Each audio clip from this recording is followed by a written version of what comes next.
Ethan Carter ripped the contract out of the CEO's hand, mid-sentence slammed it flat on the boardroom table and said, "Page 9, Clause 14. You just agreed to give away your patents and none of you can read it." The room went silent. Then Vanessa Cole laughed a full, cruel laugh and said, "The janitor. Translate it and I'll pay you my salary. All of it." 42 minutes later, nobody in that room was laughing. And the man holding the mop had a secret so big it would end 3 careers before sundown. Stay to the very end. The last twist rewrites everything you think you know about him. And drop your city in the comments so I can see how far this story has traveled. Hit subscribe if you believe good men shouldn't be invisible. The floor of Meridian Global Holdings shined like black glass at 4:40 in the morning. And Ethan Carter was the only reason for it. He worked the 22nd floor alone. He'd asked for it that way. The 22nd floor was executive territory, which meant it was empty at night, which meant nobody talked to him, which meant he could get done by 5 and be home by 5:40 and be sitting on the edge of Lily's bed at 6 holding a bowl of cereal when her eyes opened. That was the whole architecture of his life. Everything else was scaffolding. He was wringing out the mop when the elevator chimed. That never happened at 4:40. The doors opened and a woman in a charcoal suit came out, fast phone against her ear heels, hitting the marble like a countdown. "I don't care what time it is in Zurich, Marcus, wake him up," she said. No, you listen. If that signing slips past 9 a.m., we lose the window, and if we lose the window, we lose the whole quarter. Wake him up." She hung up and kept walking, and she walked directly through the wet section of floor Ethan had just finished. He didn't say anything. He'd learned a long time ago not to say anything. She stopped, turned, looked at her shoe, looked at the floor, looked at him. "Is this wet?" "Yes, ma'am." "There's no sign." "There is." He pointed at the yellow cone 8 feet behind her, the one she'd walked past without seeing. Vanessa Cole stared at the cone like it had personally insulted her.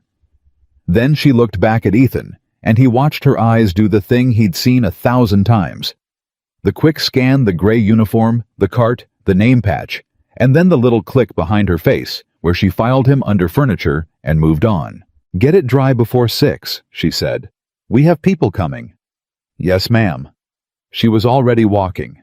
Then she stopped again, half-turned, and something almost human crossed her face for a second. "What's your name?"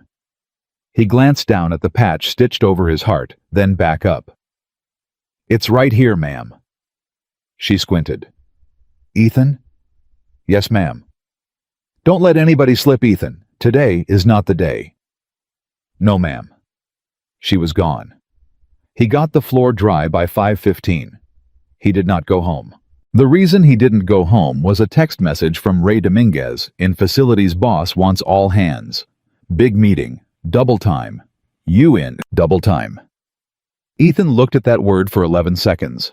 Double time was $340, and $340 was a month of Lily's tutoring. Or 8 sessions of the speech therapy the school district had stopped covering in March, or the brake job on a 2009 Corolla that had started making a noise like a dying animal every time he touched the pedal. He texted back, "In." Then he called his neighbor, Mrs. Alvarez, and apologized in the specific voice of a man who has apologized to the same woman 90 times. "Ethan." Her voice was warm and sleep-rough. "Stop. I know it's a lot. It's just... Ethan. She's already awake. She's making me watch her origami video. Go work. 6 hours tops. Go work." He hung up and sat in his car in the parking garage and let his head fall back against the seat. His hands were shaking a little. They did that now after nights. Then his phone buzzed with a photo. Lily gap-toothed, holding up a paper crane so badly folded it looked like a car accident, with the caption typed by Mrs. Alvarez. She says, "It's for you, don't lose it." He looked at that photo for a long time. Then he went back inside. The Meridian boardroom held 40 people, and today it held 43, which meant 3 of them were standing against the back wall, pretending they didn't mind. Ethan's job was the coffee service, the water pitchers, and the trash. He was to stay by the sideboard against the far wall refill without being asked, and the words from the shift lead verbatim, "Be invisible." He was good at that. He'd been standing there for 90 minutes when the meeting started to go wrong. "Run it again," Vanessa said. A young analyst named Priya Raman pulled up a slide. Kellerman Work, AG, family held 4 generations, based outside Stuttgart. They hold 11 patents in ceramic matrix thermal shielding. If we acquire, we own the supply chain for the entire aerospace division through 2039. Price, $1.4 billion. Timeline. They want signature by 9 a.m. Eastern. That's 4 hours. Vanessa's jaw moved. 4 hours. They've been very clear. Their board is voting at 3 p.m. Central European. If we're not signed, they take Halloran's offer. A man at the far end of the table, Gregory Vance's silver hair tie, the color of dried blood, spread his hands. Then we sign. Vanessa. We sign. This is the deal you've been chasing for 2 years. I'm not signing a document I haven't read. You've read the summary. I've read your summary. Something flickered in the room. Ethan felt it before he understood it, a small drop in temperature. Vance smiled. The summary Whitfield and Marsh prepared. 41 pages. Best firm in the country. What exactly do you think you're going to find that they didn't? That's not the point. Then what's the point? The point, Vanessa said, is that the operative document is 180 pages of German legal text, and I do not have a certified translation of the operative document. I have a summary. Those are different things, Greg. They're the same thing. They're really not. Priya cleared her throat. We contracted Berlitz Legal. They quoted 9 days. 9 days. For certified. They said the technical patent language alone. I don't have 9 days, I have 4 hours. Vanessa put both hands flat on the table. Where's Hoffman? Silence. Where is Hoffman? A man in the middle of the table. Danny Reyes, General Counsel. 44 sweating said. Hoffman's in the hospital. What? Cardiac event. 2 a.m. He's stable, but he's not coming. He's our only fluent German speaker on legal staff. Yes. Vanessa was very still. So let me understand. In 4 hours, I am supposed to commit $1.4 billion of this company's money to a contract that not one single person in this building can actually read. Vance leaned back. That's why we have lawyers, Vanessa. That's what we pay them for. You want to blow up 2 years of work because you're feeling cautious this morning. And Ethan, standing by the sideboard with a water pitcher in his hand, heard himself think very clearly. Something is wrong, not with the German, with Vance, because he'd sat in 1,100 rooms like this one in his other life, in the life he didn't talk about, and he knew what it sounded like when a man wanted a deal signed before it was read. It sounded exactly like that. Get me an outside translator, Vanessa said. Now, today, this hour. We tried, Priya said miserably. Everyone certified for German patent law is booked or won't touch a 180-page doc in 4 hours without liability coverage or offer them $50,000. I offered them 80. Vanessa closed her eyes. Vance stood up. This is theater. Vanessa, sit down and sign the paper. The board wants this. The street wants this. Do you know what happens to the stock at 9:05 if we announce? Do you know what happens at 9:05 if we don't? Sit down, Greg. I've been at this company 31 years. I said sit down. He sat. But he was smiling when he did it, and Ethan watched that smile and felt something cold walk up the back of his neck. Then Vanessa did something Ethan would think about for the rest of his life. She picked up the contract, the actual one, the fat German original 3 inches of paper bound in black, and she stood up and she looked around the room at 43 of the most expensive people in the state of New York, and she said in a voice like broken glass, "Nobody in this entire room can read this." Nobody answered. $1.4 billion, she said. 2,000 employees, 11 patents. and there is not one human being in this building who can tell me what these words say." She laughed. It wasn't a nice laugh. It was the laugh of someone at the exact end of their rope. And then her eyes moved. They moved past Vance, past Danny Reyes, past Priya across the room, and they landed on the man in the gray uniform, standing by the coffee, with a water pitcher in his hand. Ethan felt it land. He felt it like a hand on his chest. "Don't," he thought. "Please don't." Vanessa smiled. It was cruel and exhausted and about 11% genuine. "Ethan," she said. The room turned. All of it. 43 faces. "Ma'am?" "You've been standing there the whole meeting." "Yes, ma'am." "You've heard everything." "I wasn't listening, ma'am." "Sure you weren't." She walked around the end of the table. She was still holding the contract. "Here's what I'm thinking. I've got a room full of Harvard, Wharton, Yale, 9-figure comp packages, and they're useless." She held up the black brick of paper. "So why not you? Come on, take a swing." Somebody laughed, then somebody else. Vance was grinning openly now. "Vanessa, no, I'm serious." She was walking toward him. Everyone was watching. "Ethan, translate it. Right here, right now, in front of everybody. And if you can—" She stopped 4 feet from him. "I'll pay you my salary, all of it, this year's, every dollar." The room detonated. Vance actually slapped the table.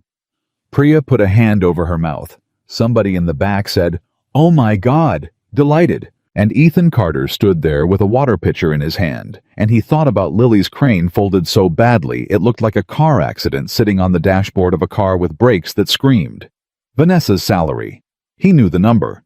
Everybody knew the number. It was in the proxy statement. It was $4.1 million. $4.1 million. Speech therapy through high school. College. A house with a yard. A father who wasn't gray and shaking at 5 a.m. A whole different life for a 9-year-old girl who deserved one.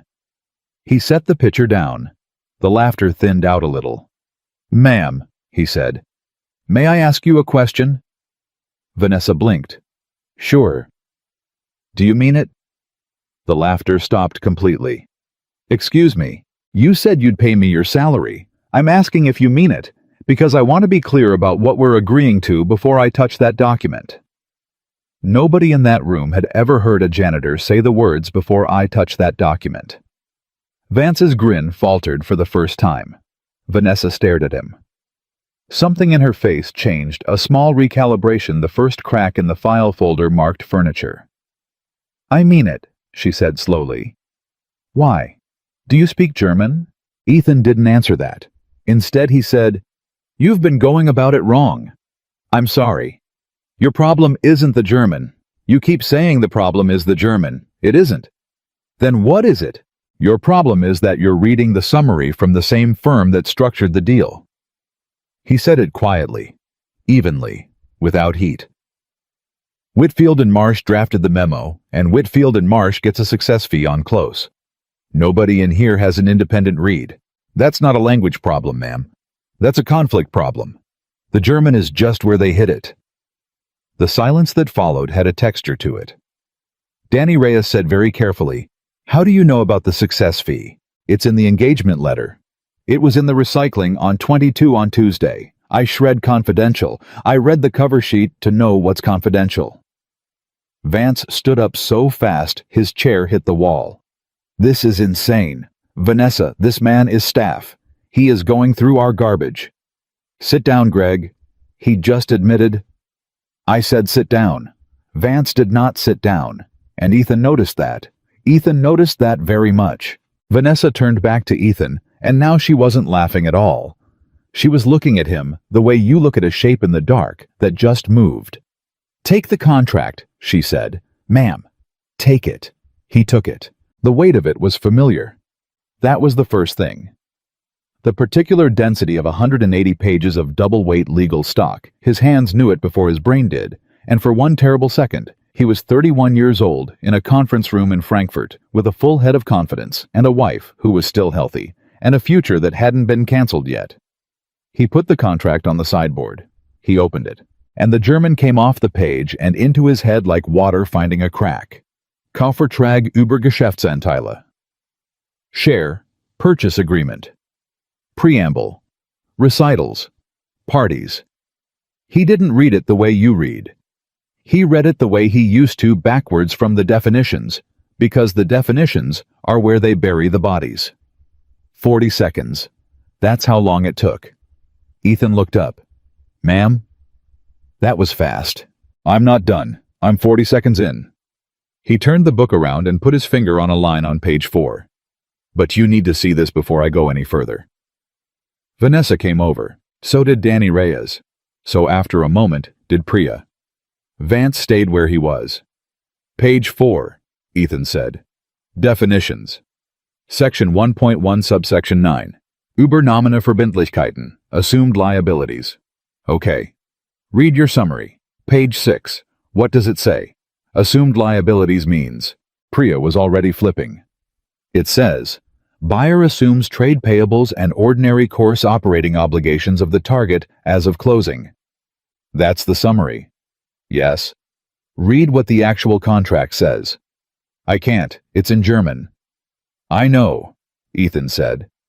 That's the point. Here's what it says. And he read, not haltingly, not carefully. He read it out loud in German, first fast, fluent, the consonants clean, the compound nouns unfolding like they were nothing, and the sound of it hit that room like a physical object. Somebody's coffee cup stopped halfway to their mouth. Then he translated it, and he didn't pause once. Assumed liabilities shall mean all obligations present, future, contingent, or disputed of the target and each affiliated undertaking, including but not limited to obligations arising from environmental remediation orders, product liability claims not yet asserted, and pension shortfall obligations without limitation as to amount and without regard to whether such obligations were disclosed in the disclosure schedules. He looked up. Do you hear the difference? Nobody moved. Your summary says trade payables and ordinary course operating obligations. The contract says all obligations present, future, contingent, or disputed without limitation as to amount and without regard to whether they were disclosed. He closed the book on his finger. Ma'am, that's not a translation gap, that's a lie. Danny Reyes said, Jesus Christ. And it's not the only one, Ethan said. It's page 4 of 180. The silence in that boardroom was total. Absolute. 43 people, and Ethan could hear the HVAC. Vanessa Cole's face had gone the color of paper. She said very quietly, what else is in there? And Ethan Carter, janitor, gray uniform name patch over his heart, looked down at 180 pages of German he could read like a newspaper. Give me the room, he said, and 40 minutes. Vance moved then. Absolutely not. Vanessa, you are not seriously going to let a custodian conduct legal review on a $1.4 billion Greg. He could be reading anything. He could be making it up. Do any of you speak German? Does anyone? He wheeled on the room. No. Then how do you know? How do you know one word of what just came out of his mouth is true? And here is the thing Ethan noticed and would remember, and would eventually build a case on. Gregory Vance had not asked what else was in the contract, not once, not one time. A man had just stood up in front of the entire executive committee and announced that the operative document contained an unlimited liability assumption that the summary had concealed, and the executive vice president of corporate development had not asked what else. He'd asked, how do you know he's telling the truth? Those are different questions. They come from different places. Ethan looked at Vance. Really looked. And Vance looked back, and for a quarter of a second, before he got his face under control, something looked out from behind his eyes that was not confusion and was not indignation. It was fear. He knows, Ethan thought. He already knows what's in it. He's not afraid I'm lying. He's afraid I'm not. Mr. Vance is right, Ethan said. Every head turned. Vanessa said, what? He's right. You shouldn't take my word for it. Ethan set the contract down. I'm a janitor. You've known me for 90 seconds. You'd be a fool to bet $1 billion on my say-so. Vance's shoulders came down half an inch. "So verify me," Ethan said. They came right back up. "Pick any 5 pages, at random. You pick them, Mr. Vance. I don't want to choose. I'll translate them out loud right now into a recorder, and while I do it, Ms. Rahman calls 3 certified translators and reads them the exact same pages over the phone in German. If I'm wrong on a single material term, throw me out. No salary, no paycheck. I'll walk out that door and finish my shift, and you'll never hear from me again." He picked up the contract and held it out toward Vance. "Pick your pages, sir." The room had gone so quiet it hurt. Vance did not take the contract. Vanessa saw it. Priya saw it. Danny Reyes saw it. 43 people in that room watched Gregory Vance, 31 years at Meridian Global, stand 4 feet from a document he had spent 2 years building and refuse to touch it. "This is beneath me," Vance said. "Pick your pages, Greg," Vanessa said softly. "Vanessa, pick your pages." Vance's hand came up. It was shaking. He flipped the contract open somewhere in the middle and jabbed at a page without looking and said, "There. Fine. There." Ethan looked down and went completely still. "Ma'am," he said. "What?" He opened it to page 91. So he opened it to page 91 on the first try, out of 180 pages, without looking. Ethan raised his eyes. "How do you know where page 91 is, Mr. Vance?" Vance's mouth opened. Nothing came out. "Because I've been holding this book for 4 minutes," Ethan said, "and I don't know where page 91 is, but you found it blind, which means you've opened to it before, a lot." Nobody breathed. "What's on page 91, sir?" "I don't." Vance's voice cracked. "This is outrageous." Ethan looked down at the page, and he read it, silently first. His eyes moved, left to right, down, left to right, and the room watched his face, and the room watched something happen to his face, something that emptied it out and made him look for a moment like a much younger man being hit very hard.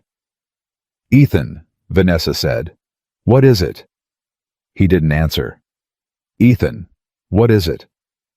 Ethan Carter looked up from page 91, and his voice, when it came, was strange and flat and very quiet. "Ma'am, this clause isn't in German." "What?" "The clause on page 91 is in German grammar, but 3 of the defined terms are cross-referenced to a schedule that's written in Swiss-German legal convention, not federal German. Different jurisdiction. Different enforcement." He turned the book around. "Somebody spliced this. Somebody took a clause from a different contract in a different jurisdiction and dropped it into the middle of this one, where nobody would ever look, because nobody in this building can read either one." Danny Reyes stood up so fast his chair went over. "What does the clause do?" Ethan looked at Vance. Vance had gone gray. "It transfers the 11 patents," Ethan said, "to a holding entity, on closing, automatically, not to Meridian." He set the contract flat on the table. "You'd pay $1.4 billion for a company, and 30 seconds after signature, the only thing that company is worth would legally belong to somebody else." Vanessa's hand found the back of a chair. "Who?" she said. "Who does it belong to?" Ethan turned the page. He read the name of the holding entity out loud. It was long, and it was Swiss, and it meant nothing to anyone. Then he read the second line. "The registered beneficial owner," and the room stopped. Vanessa Cole turned and looked at Gregory Vance, and Gregory Vance was already reaching for the door. Danny Reyes got to the door first. He wasn't a big man, and he wasn't a fast man, but he was standing 6 feet closer than Vance was, and he put his back against the handle and spread his arms and said, "Greg, sit down." "Get out of my way." "Greg." "I said get out of my way, Danny. I have a call at 7. You have a call at 7. Danny didn't move. It's 6:51 in the morning and the executive vice president of corporate development is trying to leave a meeting he called. Sit down. Vance stopped walking. 43 people watched him stop, and Ethan Carter, standing at the sideboard with 3 inches of German paper open in front of him, watched something happen to Gregory Vance's face that he had only seen twice before in his life. Once in Frankfurt in 2011, across a table from a man who had just realized his own signature was on a document he swore he'd never seen. And once in a hospital corridor in a mirror at 4 in the morning when a doctor said the word palliative and he'd caught his own reflection and not recognized it. It was the face of a man watching the floor go. "This is a witch hunt," Vance said. Vanessa hadn't moved from the chair she was holding. "Read the name again," she said. "Vanessa, Ethan." "Read the name again." Ethan looked down at page 91. "Registered beneficial owner, comma, Rothsberg Verwaltungs, A.G. Zug, Switzerland, beneficial owner of record, and G.A. Vance." The room made a sound. Not a gasp. Something lower and uglier than a gasp, a kind of collective exhale. 42 people simultaneously deciding they had heard that correctly. "That's not me," Vance said. Danny Reyes laughed. There was nothing funny in it. G.A. Vance. "There are 100,000 Vances in this country." "Your middle name is Allen," Danny said. "It's on the org chart. It's on your business card. Gregory Allen Vance. That proves nothing. That is a coincidence, and I have 31 years in this building and I will not be accused by a man who empties my trash." "He's not accusing you," Vanessa said. Everyone turned. She let go of the chair. She walked slowly the length of the table, and she stopped in front of Gregory Vance, and she was 3 inches shorter than him, and she looked like the last thing he would ever see. "He read what the paper says," she said. "The paper is accusing you," Ethan said quietly. "Ma'am?" "Not now." "Ma'am, it's 6:53. Vanessa turned. "What?" 6:53. You have to sign at 9. Which means somebody has to send the executed copy to Stuttgart by 8:40 at the latest for their counsel to countersign before the board vote, which means you have call it 1 hour and 45 minutes to decide what this company is doing. He closed the contract on his finger. "You can have Mr. Vance, or you can have the contract. You do not have time for both." The whole room looked at him. Priya Raman said out loud to nobody, "Who are you?" Ethan didn't answer that either. Vanessa looked at Vance for one more second. Then she said, "Danny, take him to the 24th floor conference room. Sit with him. He doesn't touch a phone. He doesn't touch a laptop. He doesn't touch a pen. Call Ruiz in security and tell her to freeze his badge, his email, and his network access effective this minute, and I want the log of every file he's opened in 90 days. Vanessa, you can't. Watch me. I have rights. I have an employment agreement." "You have an employment agreement," Vanessa agreed, "and I'm not firing you. I'm asking you to sit in a room. If your name being on page 91 of my contract is a coincidence, you'll sit in that room for 1 hour and then you'll come back in here and I'll apologize in front of every person in this building." She leaned in. "Is it a coincidence, Greg?" Vance's mouth worked. He didn't answer. He looked for 1/2 second at Ethan. And Ethan looked back and thought, "There it is." Danny took his elbow. Vance shook him off, straightened his jacket with both hands, like a man restoring his own dignity out of spare parts, and walked out under his own power. The door closed at 6:54. For about 3 seconds, nobody said anything at all. Then Vanessa turned around, and there were 41 people staring at her, and one janitor holding $1.4 billion in his hands, and she said, "Everybody out." Chairs moved. "Not you," she said. "Priya, stay. Ethan, stay." The room emptied in 90 seconds, and every single person who walked past the sideboard looked at Ethan Carter, and not one of them looked at him the way they had at 6:30. When the door shut, Vanessa Cole sat down heavily in the nearest chair, not her chair, the nearest one, and put her face in her hands for exactly 1 breath. Then she took them away, and she was the CEO again. "Okay," she said. "Ethan, I'm going to ask you a question, and I want the truth, and I want it fast, because I have 90 minutes. "Yes, ma'am." "Who are you?" I'm the night custodian on 22. Don't. That's true, though. It's true, she said. And it's not an answer, and we both know it. You just read 180 pages of German patent law like it was a cereal box. You knew about the Whitfield engagement letter. You knew what a success fee is. You knew what page 91 meant before Danny did, and Danny went to Georgetown Law. She leaned forward. So I'll ask again. Who are you? Ethan set the contract down. He was quiet for a moment. My name is Ethan Carter, he said. I'm 41. I have a daughter named Lily. She's 9. Before this, I was a cross-border contract specialist. 14 years. German, French, some Dutch, enough Mandarin to be dangerous. I did M&A diligence for a firm you've heard of, and I'm not going to name because they'd sue me for saying it out loud. Priya's pen had stopped moving. And then, Vanessa said, and then my wife got sick. Nothing in the room moved. Sarah, he said. Glioblastoma. Stage 4 when they found it, which is the only stage they ever find it. She was 36. They gave us 14 months and we got 9. He said it evenly. He'd said it before. He'd learned how to say it without falling over.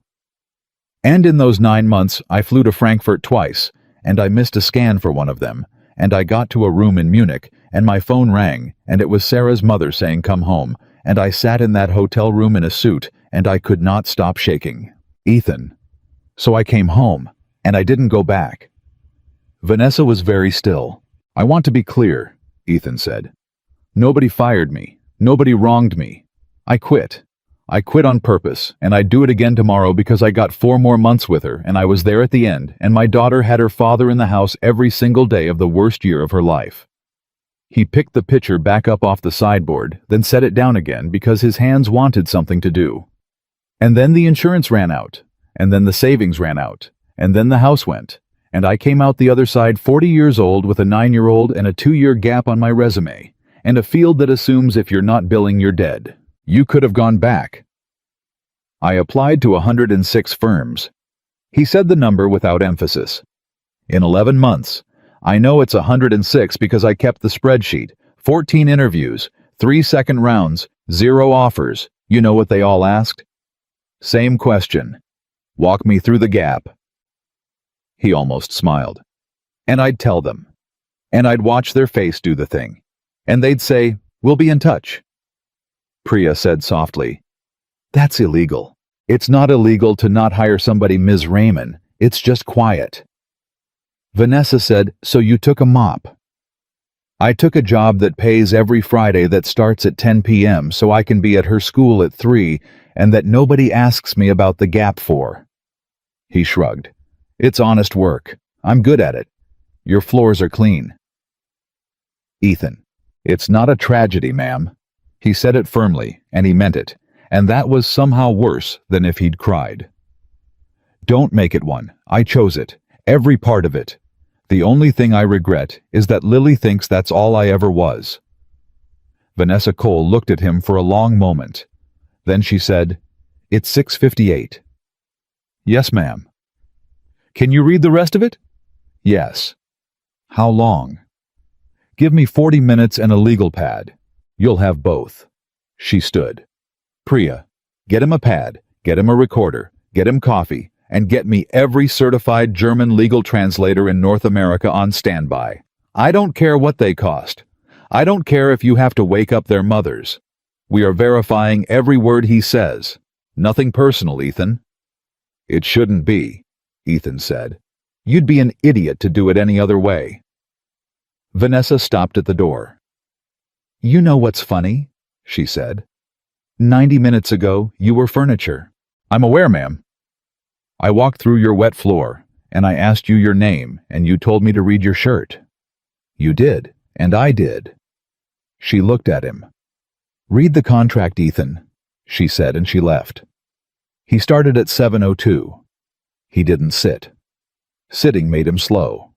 He stood at the sideboard with the book open and the pad flat beside it, and he worked the way he used to work, and it came back so fast and so completely that it frightened him. The definitions first, then the cross-references, Then the schedules, because the schedules are where the real money hides. Then the arbitration clause, because the arbitration clause tells you who wrote the contract and what they were afraid of. At 7:09, he stopped and wrote one word on the pad and underlined it twice. Hamburg.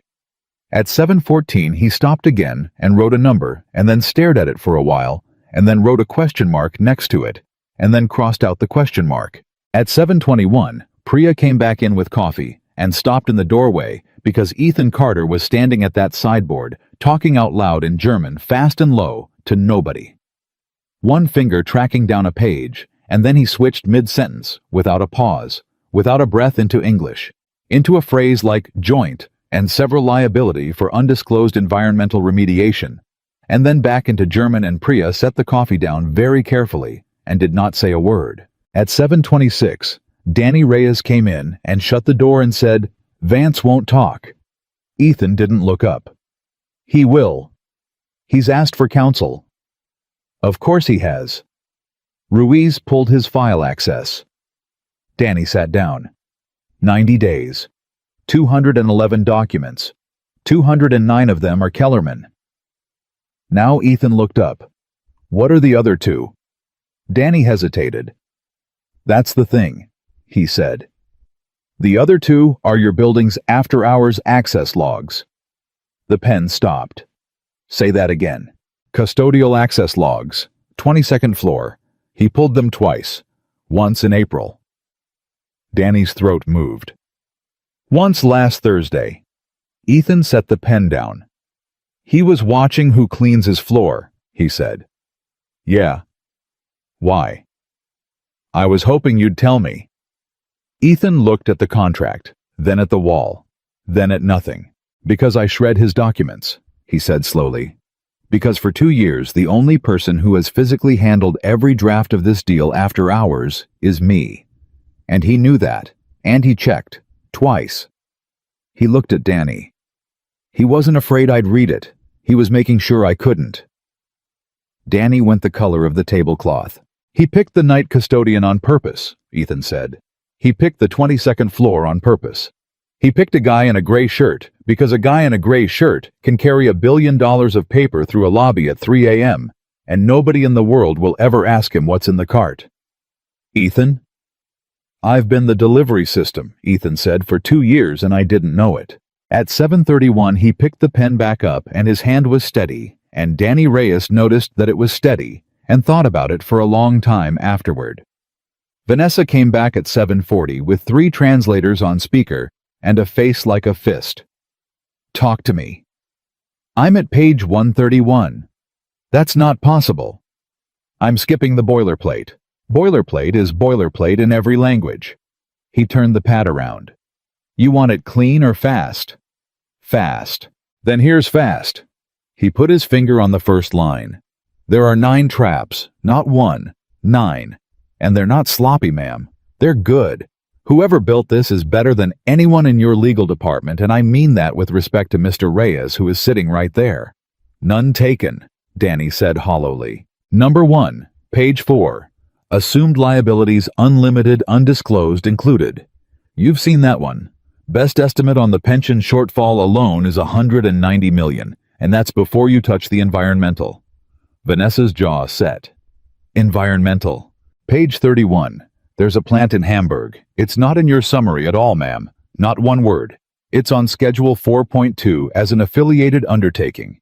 3 lines, no description." He tapped it.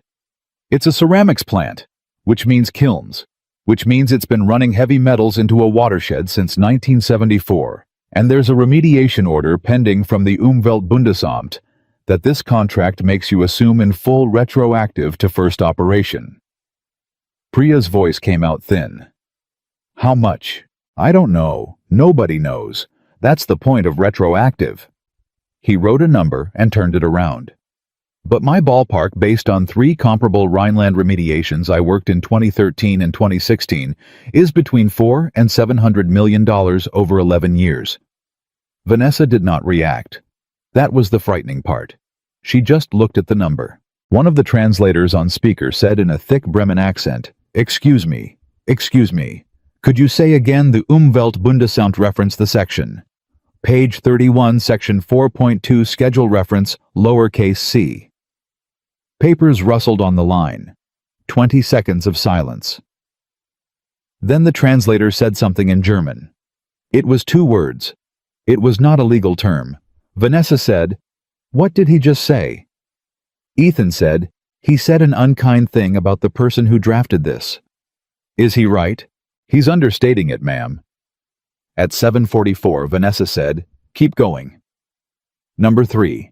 Arbitration. Page 102. He flipped. Your summary says disputes go to the ICC in Paris. Standard. Neutral. Fine. The actual clause says arbitration seated in Zug under the Swiss rules, with a single arbitrator appointed by the seller. Danny said, "You can't do that." "You can if the buyer signs it." That's Vanessa. That's not a contract, that's a coin flip where they own the coin. Number 4, Ethan said. Page 111.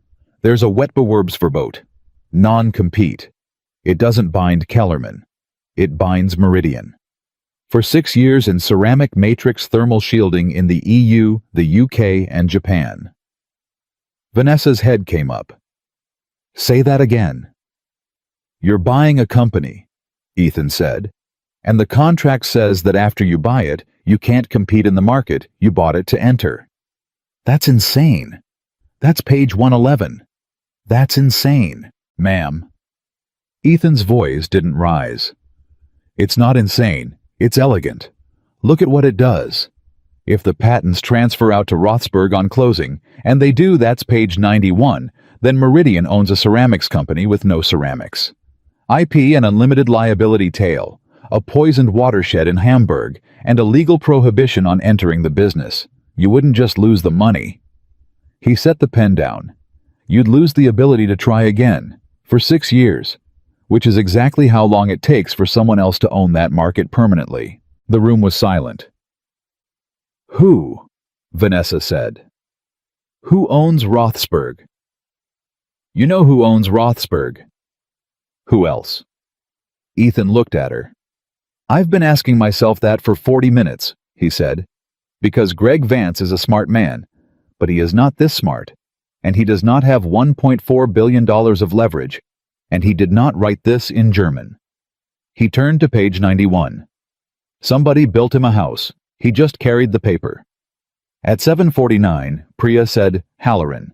Everyone looked at her. The competing bidder, she said. Her voice was shaking.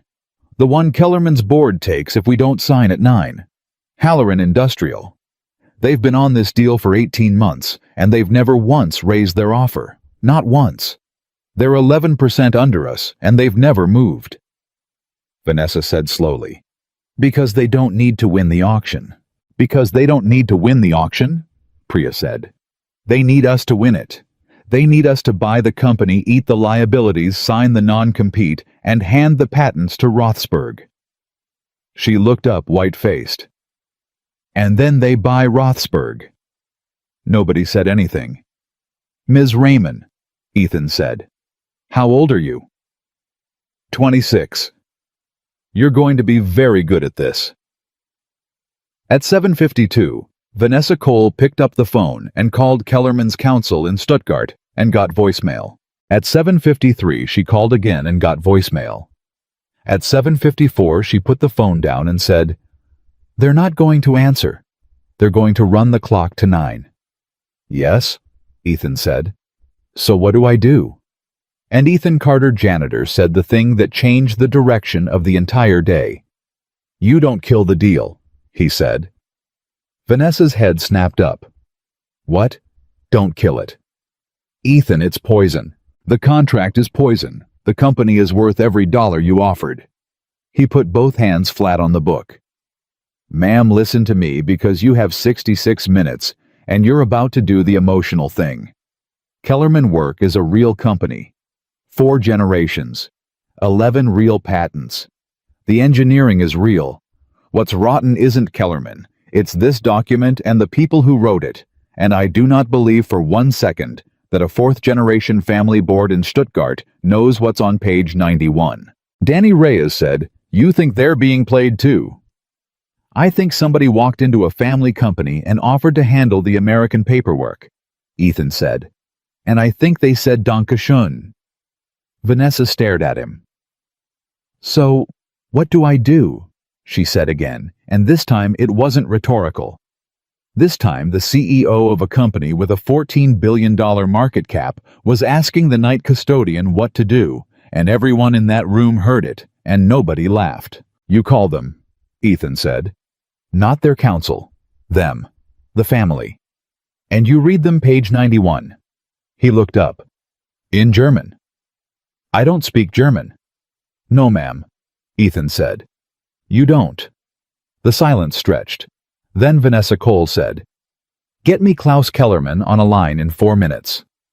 He's 81, Priya said. Then get me whoever answers his phone at 2 in the afternoon in Stuttgart and tell them the CEO of Meridian is calling about fraud, and use the word Betrug, because I've heard Ethan say it twice, and I think they'll understand it. Priya ran. At 7:58, Vanessa turned to Ethan and said, You're going to talk to them. Ma'am, you're going to talk to them, and I'm going to sit here, and I'm not going to understand a word, and I'm going to trust you. She said it flatly like a diagnosis. Do you understand what I'm doing right now? Yes. Tell me what I'm doing. You're betting your company on a man you met 90 minutes ago in a hallway. That's right. She sat down across from him. And I want you to know that I know it. Because if I'm wrong, I'm finished. And I'd rather be finished being wrong about a person than be finished because I was too proud to ask one. Ethan looked at her. For the first time all morning, something in his face moved. Ma'am, he said. May I say something? Go. At 4:40 this morning, you walked through my wet floor and you looked at me and you filed me. I watched you do it. I've watched 2,000 people do it. He didn't say it with anger. He said it like a weather report. And I want you to know I never held it against you. Not once. Because I do it too. Everybody does it. You see a shirt and you fill in a person. Vanessa didn't look away. But you asked my name, he said. Nobody asks. In 3 years, you're the second person in this building who asked. Who was the first? Priya Raman, last November. She held a door and said thank you, and asked my name, and I told her, and she remembered it in March. He shrugged. Small thing. Vanessa said quietly, It's not a small thing. No, Ethan said. It isn't. At 8:01, Priya came back in at a dead run and said, I have Annalise Kellerman, granddaughter. She's on the board. She's on line 1 and she is furious. Vanessa said, Furious at who? At us, Priya said. She says we've been stalling for 6 weeks. She says her family has been begging for a call with our CEO since May, and our people kept saying you were unavailable. Vanessa Cole went very, very still. I've never been told they wanted a call, she said. I know. Who told them I was unavailable? Priya swallowed. Corporate development, she said. At 8:02, Vanessa reached out and hit the speaker button, and a woman's voice came into that room and clipped furious, beautiful German. And Vanessa Cole, Chief Executive Officer, understood exactly none of it, and turned and looked at the man in the gray uniform standing next to her with 3 inches of paper open in his hands. And Ethan Carter leaned toward the phone. Guten Tag, Frau Kellerman, he said. Mein Name ist Ethan Carter. Ich bitte Entschuldigung und ich muss Ihnen etwas zeigen, das Sie noch nie gesehen haben. The voice on the line stopped mid-word. And in the silence that followed, Annalisa Kellerman said in slow, careful, dangerous English, Who is this Itzel's? Ethan didn't answer her question. He asked one instead. Frau Kellerman, do you have the contract in front of you, the German original, not the summary? The signed draft your counsel circulated on the 9th. A pause on the line, then in German, fast and cold. I have it. Who are you? You are not their lawyer. I have spoken to their lawyers. You do not sound like their lawyers. No, ma'am, I'm not a lawyer. Then who? I'm the man who cleans this floor. The silence that came back through that speaker was the longest 3 seconds of Vanessa Cole's professional life. Then Annalisa Kellerman said in English, This is a joke. It's 8:03 in New York, Ethan said, And your board votes at 3. Nobody is joking. Turn to page 91. Why? Because I'm going to read it to you, and I need you to tell me if it's the same as what I'm holding. Of course it is the same. It is the same document. Frau Kellerman. He didn't raise his voice. He never raised his voice. Please turn to page 91. Paper moved 8,000 kilometers away. Ich habe es, she said. 91. Freistellungs- und Übertragungsklausel. Indemnity and transfer clause. Read me the first line. Mit Wirkung zum Vollzugstag überträgt die Zielgesellschaft. She stopped. She stopped so abruptly that Priya Raman's head came up. Keep going, Ethan said. Überträgt die Zielgesellschaft sämtliche Schutzrechte an die Erwerberin. Her voice had changed. Transfers all intellectual property rights to the acquirer. To Meridian. That is what it says. That is what it has always said. Ethan closed his eyes for 1 second. Ma'am, he said, mine doesn't say that. What? Mine says, and die Rothsburg Verwaltungs AG, to Rothsburg Verwaltungs AG, Zug, Switzerland. Nothing. Frau Kellerman. Say it again. He said it again. In German. Slowly, word by word, the way you read a license plate to a police officer. And Annalisa Kellerman said a word that Vanessa didn't need translated. At 8:05, Danny Reyes stood up so fast he knocked his coffee over, and nobody moved to clean it, which Ethan thought distantly was the first time in 3 years he'd watched a spill in that building and not reached for a rag. 2 versions, Danny said. There are 2 versions. Yes, Ethan said. Somebody made 2 versions of a 180-page contract that are identical on 179 pages. Yes, that's not a mistake. No, Ethan said. That's a build. Vanessa leaned toward the phone. Frau Kellerman, this is Vanessa Cole. Ah, Ice. The unavailable one. Ma'am, I want to be very direct with you because we have 55 minutes. I was never told you asked for a call. Not in May. Not in June, not once.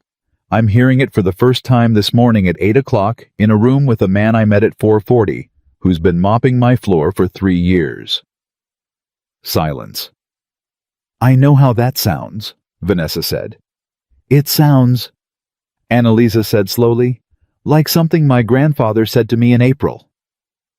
Everyone in the room went still. What did he say? Ethan asked. He said, she stopped. Started again. My grandfather is 81. He built the Hamburg plant with his own hands in 1974. He has not been wrong about a man in 60 years. And in April, he came out of a meeting with our council, and he said to me, Anneliese, ich verstehe unseren eigenen Vertrag nicht mehr. Vanessa said translate. Ethan's jaw moved. He said, Anneliese, I don't understand our own contract anymore. At 8:07, the door opened and Priya said, Ms. Cole? And Vanessa said, not now. And Priya said, it's Ruiz. Security. She says you need to come out. Tell her to come in. She says now. Vanessa didn't move. Frau Kellerman, hold the line. Ethan, keep her. Yes, ma'am. Vanessa went out. The door shut, and Ethan Carter stood alone in a boardroom with a phone, a contract, a legal pad, and the granddaughter of a man who had spent 60 years being right. Frau Kellerman. Ja. He switched to German, and he stayed there. And Priya Raman, who had come back in, and stood against the wall with her arms crossed and her heart going like a bird, could not understand a syllable of what happened next. But she watched it. She watched a man in a gray custodial uniform talk for 4 straight minutes without a note, and she watched his free hand move small, precise, like he was setting things on a shelf, and she heard the woman on the other end of the line stop being furious and start being frightened, and then stop being frightened and start being fast, and by the end they were talking over each other, page numbers flying. Seite 31, Seite 111, 99, hören Sie mir zu. And then Annalisa Kellerman laughed. It was not a happy laugh, but it was a laugh. And Priya thought he just made an 81-year-old family's board member laugh in 4 minutes, and our entire corporate development division couldn't get her on the phone in 6 weeks. At 8:11, Vanessa came back in, and her face was wrong. "Ethan? 1 second. Ethan, now." He said something into the phone. Annalisa said something back. He put a hand over the speaker. "Ma'am?" Vanessa said, "Vance's badge log. Ruiz pulled it. 90 days. She put a sheet of paper on the table. "He was in this building at 2:15 in the morning on June 11th. "Okay. "Ethan." Her voice cracked just slightly. "So were you." Ethan looked at the paper. 22nd floor, Vanessa said. "Both badges, 14 minutes apart." Danny Reyes said, "Vanessa, I'm not accusing him. That's what accusing him sounds like." "I'm telling him," Vanessa said, "because in about 20 minutes there is going to be a lawyer in this room, and that lawyer is going to hold up this exact piece of paper, and I would rather he hear it from me first." She looked at Ethan. "Do you remember June 11th? Ethan set the phone down on the table, still open, still live. "No, ma'am," he said. "I don't remember June 11th. I've worked 211 nights in the last year, and they're all June 11th. "Okay, but I can tell you what I did," he said, "because I do the same thing every night. I do 22 from the northwest corner clockwise. I do the glass at 11. I do the kitchen at 12:30. I do the executive corridor between 1:30 and 2:45, and I shred whatever's in the locked bins in the copy room, and I log the bag weights because Ray makes us log the bag weights." Danny said, "You log the weights. Every bag. Every night. It's a compliance thing. Ray's been doing it since the SEC thing in 19. Danny Reyes turned to Vanessa very slowly. "There's a log," he said. At 8:13, Priya was already running. At 8:14, Ethan picked the phone back up and said, "Frau Kellerman, forgive me. Are you still there?" "I am here," Annalisa said, "and I have called my grandfather, and he is coming to the office, and he is 81, and he does not drive fast, so you have perhaps 20 minutes. At 8:16, the door opened without a knock, and a man came in, that Ethan had never seen before, and recognized instantly the way you recognize a species. Gray suit. No briefcase. The ones who matter don't carry briefcases. A young associate 2 steps behind him, carrying 2.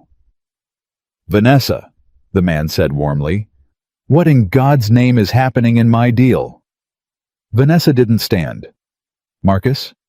I get a call at 7:40 that Greg Vance is being held in a conference room like a shoplifter. He's not being held. And that his network access has been cut, and that you've got a janitor reading a privileged document." He turned. He looked at Ethan. He looked at the uniform and the card in the corner, and the name patch. "Is this him?" "Marcus Whitfield." Vanessa said, "This is Ethan Carter." And something happened. It was very small. It lasted less than half a second, and only 2 people in that room caught it. Priya Raman, who had come back in the door at exactly the wrong moment, and Ethan Carter, who had spent 14 years of his life being paid to watch faces at the moment a name lands. Marcus Whitfield's face did not do surprise. It did recognition. And then it did surprise half a beat late, like a man remembering he was supposed to. "I'm sorry," Whitfield said, smiling. "A janitor. Custodian," Ethan said. "Of course." At 8:17, Ethan put his hand over the phone speaker again and said quietly, "Ma'am, he knows me." Vanessa said, "What?" "He knows my name. He's never met me, and he knows my name." Whitfield laughed. "Vanessa, this is—" "I watched your face, Mr. Whitfield," Ethan said. The room went very quiet. "Excuse me, when she said Ethan Carter, your face did the thing it does when a name lands, and then it did surprised. In that order." Ethan didn't move from the sideboard. "That's backwards. Surprise comes first, or it doesn't come at all." Whitfield's smile stayed exactly where it was. That was the tell. A real smile moves. "That's quite an accusation from a man holding a mop." "I'm not holding a mop, sir. I'm holding your contract." At 8:18, Danny Reyes said, "Marcus, sit down." "Danny, sit down, Marcus, because I'm the general counsel of this company, and I am asking you a question on the record." Did Whitfield and Marsh prepare the executive summary of the Kellerman share purchase agreement? You know we did. Did you translate the German original? A pause. It was 1 second long. Maybe 1.5. Ethan heard it like a gunshot. We reviewed a certified translation, Whitfield said. Certified by who? By Kellerman's counsel, standard practice. The seller's counsel provides the certified English we review against it. We summarize for the board. Danny said, Kellerman's counsel. Yes. Dr. Brandt. Yes. And on the speakerphone, 8,000 kilometers away, in a voice that had gone completely flat, Annalisa Kellerman said, Dr. Brandt was recommended to my grandfather in November. Everyone in that room turned toward the phone at the same time. Whitfield hadn't known the line was open. Ethan watched him realize it. Watched the exact millisecond the man understood there was a fourth-generation Kellerman on the other end of that speaker and had been for 15 minutes. Recommended by whom, Frau Kellerman? Ethan said. The line was silent for a long moment. By an American firm, she said. They told my grandfather that a family company needs American counsel who understands American buyers. My grandfather is 81. He said, Danke schön. Ethan turned and looked at Marcus Whitfield. Say the name of the firm, ma'am, he said. Whitfield and Marsh, said Annalise Kellerman. At 8:20, Marcus Whitfield said, That's completely proper. Referring counsel is completely proper. It happens 100 times a year. Sure it does, Danny said. There is no rule. You referred the seller's lawyer, Danny said. You picked the man on the other side of the table, and then you wrote our board summary based on a certified translation he provided. And then you took a success fee on close. He was standing now. Marcus, you built both ends of $1.4 billion and told everybody in the middle to relax.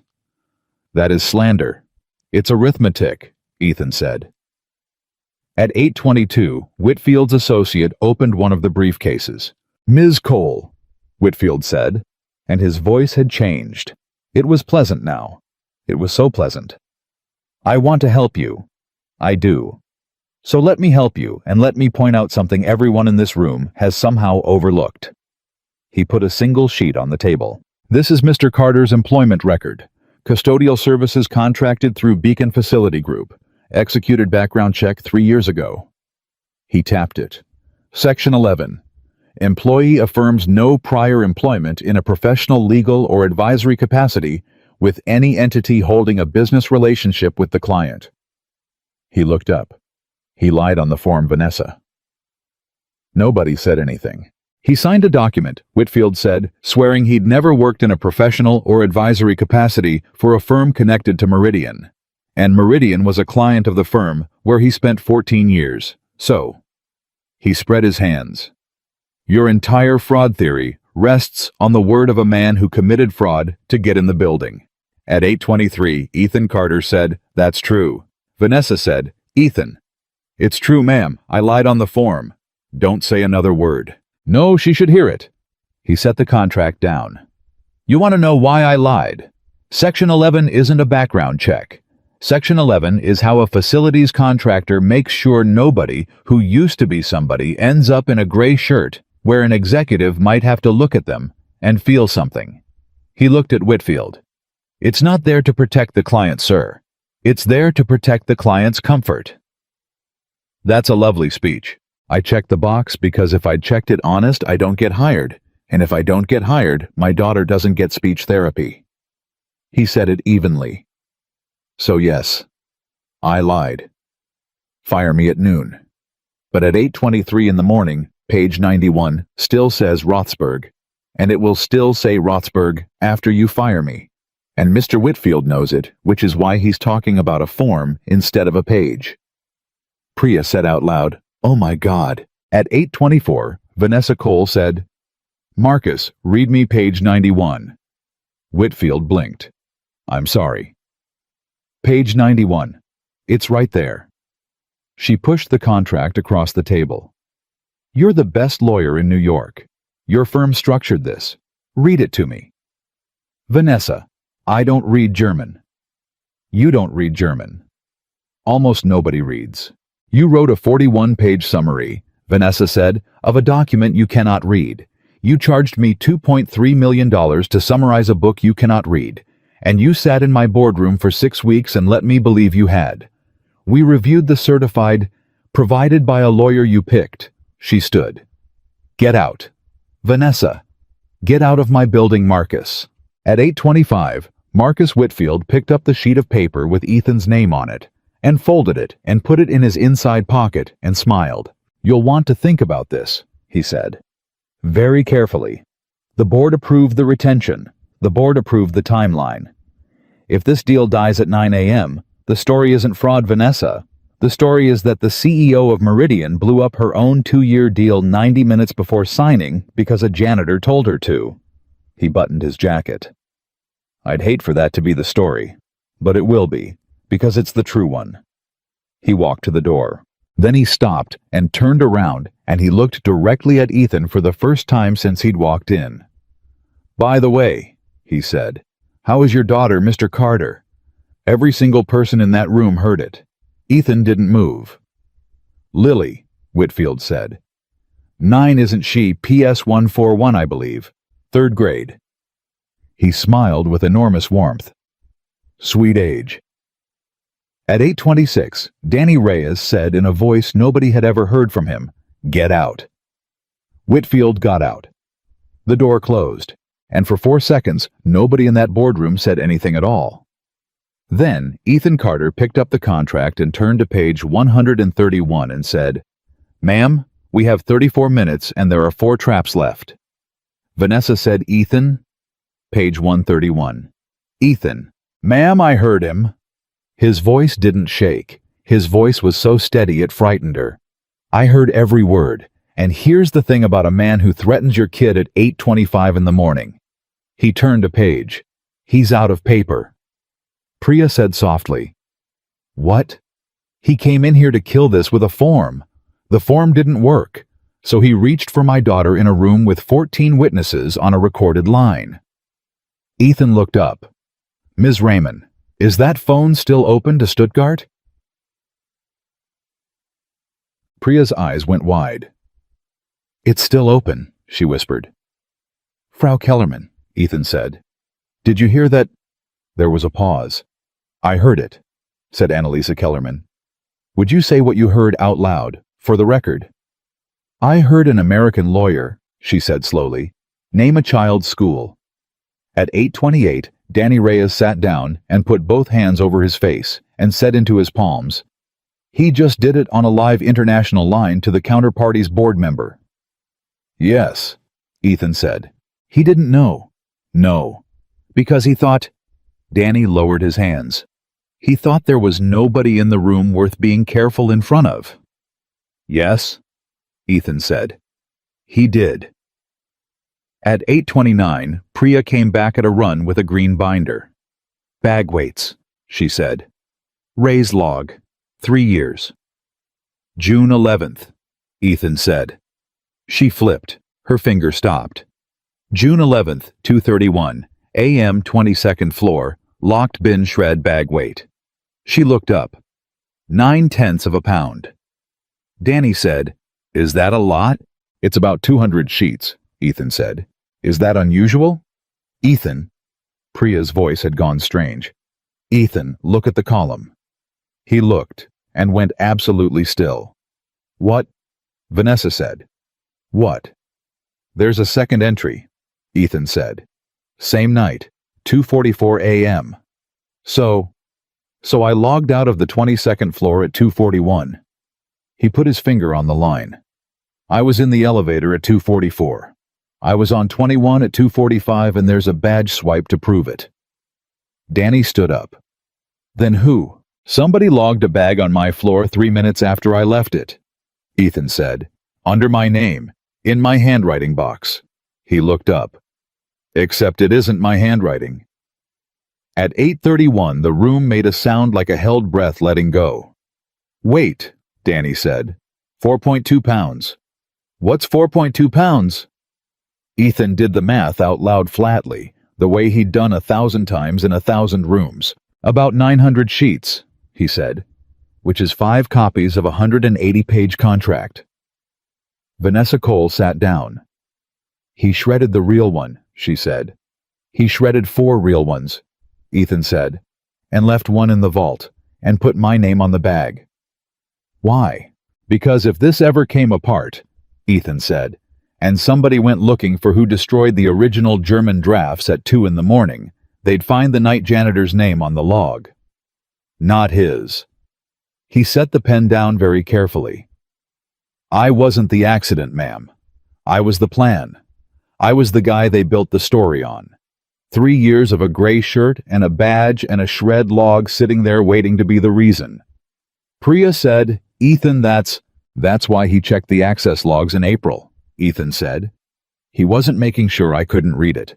He was making sure I was still there.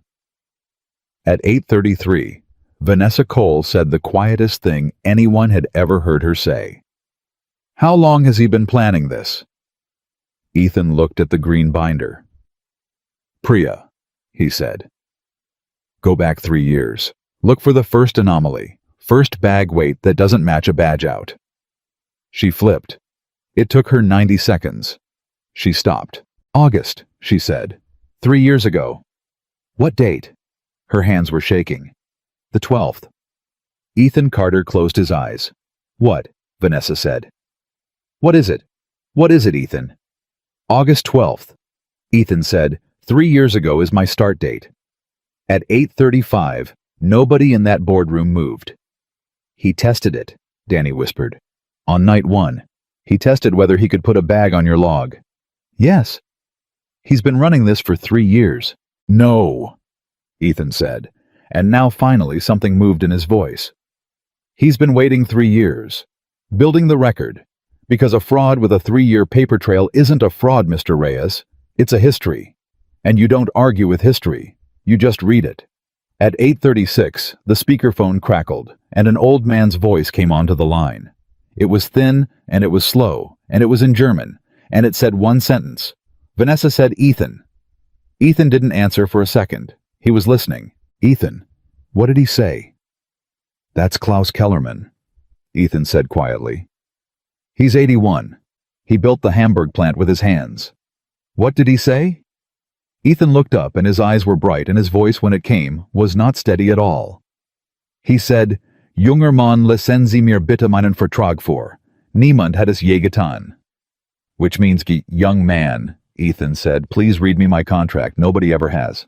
At 8:37, in a boardroom on the 22nd floor of Meridian Global Holdings, a night janitor in a gray uniform picked up 180 pages of German legal text and began to read out loud to an 81-year-old man in Stuttgart who had spent 60 years building something that 4 generations of lawyers had never once explained to him. He read for 11 minutes. He read page 4, and Klaus Kellerman said nothing. He read page 31, and the Hamburg plant, and the watershed, and the retroactive remediation order, and Klaus Kellerman said very quietly, Das ist mein Werk. That is my factory. He read page 102, and the arbitrator in Zug, appointed by the seller, and Klaus Kellerman said, But I am the seller. I would appoint him. I never agreed to this. I know, sir. I never agreed to this. I know. He read page 111 and the 6-year non-compete that bound the buyer instead of the seller, and Annalisa Kellerman said something short and vicious in German. And then Ethan turned to page 91, and he stopped. Sir, he said, this is the one. Read it. Sir. Lesen Sie. And Ethan read it, in German, slowly.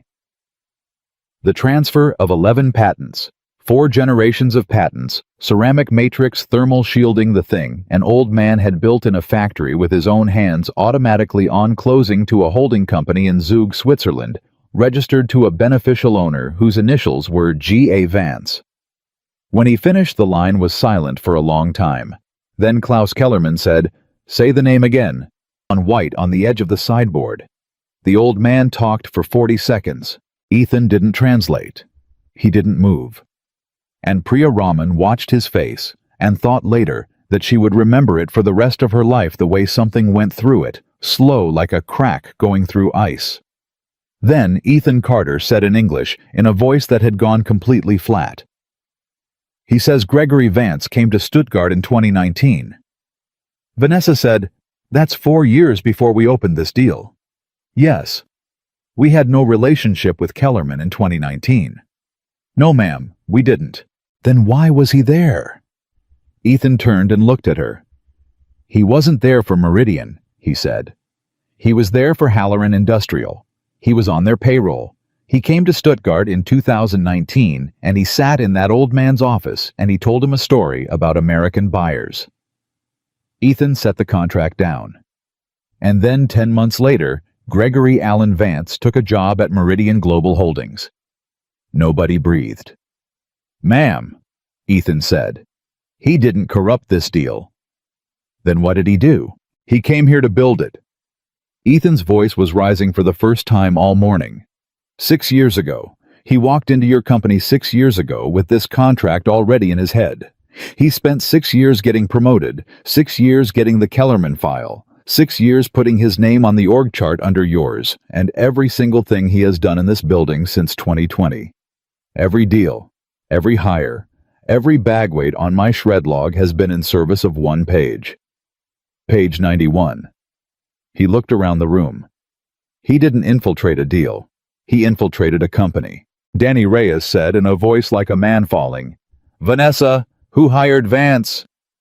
Vanessa Cole didn't answer. Vanessa, in 2020, who signed off on the EVP hire. She was looking at the table. Vanessa, the board, she said. Which member? At 8:52 the door opened. Nobody had knocked. A silver-haired woman stood in the doorway in a coat she hadn't taken off, and behind her in the hall, Ethan could see the shape of Marcus Whitfield's shoulder. "Vanessa," the woman said pleasantly. "I hear we're having an interesting morning." And Vanessa Cole, Chief Executive Officer of Meridian Global Holdings, went the color of ash and said, "Margaret." Margaret Ashby did not come into the room. She stood in the doorway, which was worse because a person who stands in a doorway is telling you they don't expect to be there long. "Vanessa," she said again, "you look tired." "Margaret, what are you doing here?" "I got a call." Margaret smiled. "Several calls, actually." Marcus was very concerned. Behind her in the hall, Marcus Whitfield did not step forward and did not step back. At 8:53, Danny Reyes said, "Margaret, this is a privileged legal review in progress. With respect, you shouldn't." "Danny." Margaret's voice was warm as a bath. "I'm the chair of the board. There is nothing in this building I shouldn't." She came in then. She left the door open. And Ethan Carter, who had spent 14 years reading rooms for a living, noted that she left the door open for Whitfield, and Whitfield didn't take it, which meant Whitfield wasn't sure yet, which meant Whitfield was still counting. Margaret looked at the table. The contract, the green binder, the legal pad with a column of numbers on it. Then she looked at Ethan, and she did not do the scan. That was the thing. That was the first cold finger down Ethan's spine.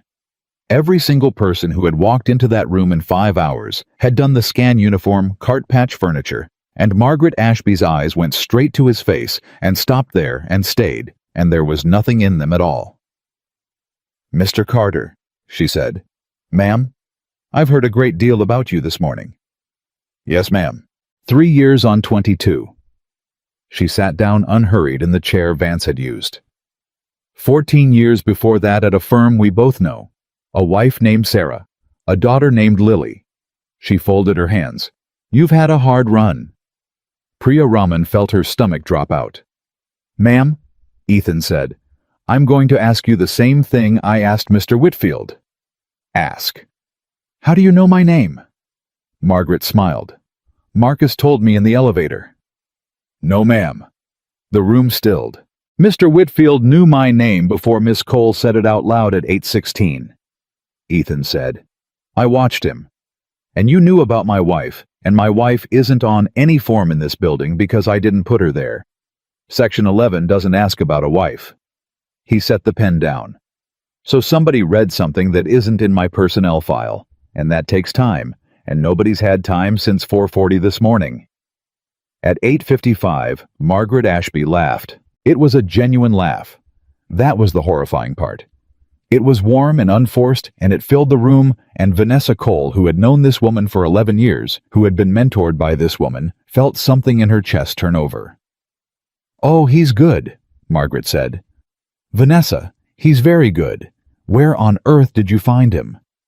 "He was mopping the floor, Margaret." "Yes," Margaret said. "He was." And that was when Vanessa understood.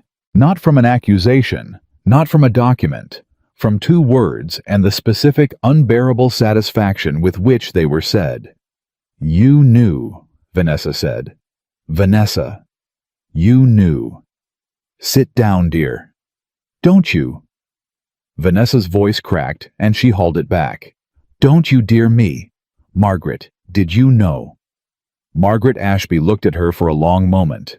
Then she said, "Know what exactly you're going to have to be specific. That's the trouble with the young you want to convict before you've drafted the indictment." At 8:56, Danny Reyes said, "You signed off on Vance." "I sign off on 40 hires a year." "You championed him," Danny said. 2020. I was in the room. You brought his name yourself. You said, and I remember this, you said, "This man understands German industrials better than anyone on the street." And he does. He was on Halloran's payroll 10 months earlier. "He was a consultant," Margaret said pleasantly. "Consultants consult." "Danny, are you seriously suggesting that a man having worked for a competitor 4 years before we opened a file constitutes—" "He was in Stuttgart in 2019, Ethan said. Margaret's head turned. "Klaus Kellerman is on this line," Ethan said, "and he is 81, and he remembers a tall American in a good suit who came to his office in the spring of 2019 and told him a story about American buyers. And 10 months later, that man was an EVP at Meridian." He tapped the table once. "Ma'am, that's not a resume. That's a route."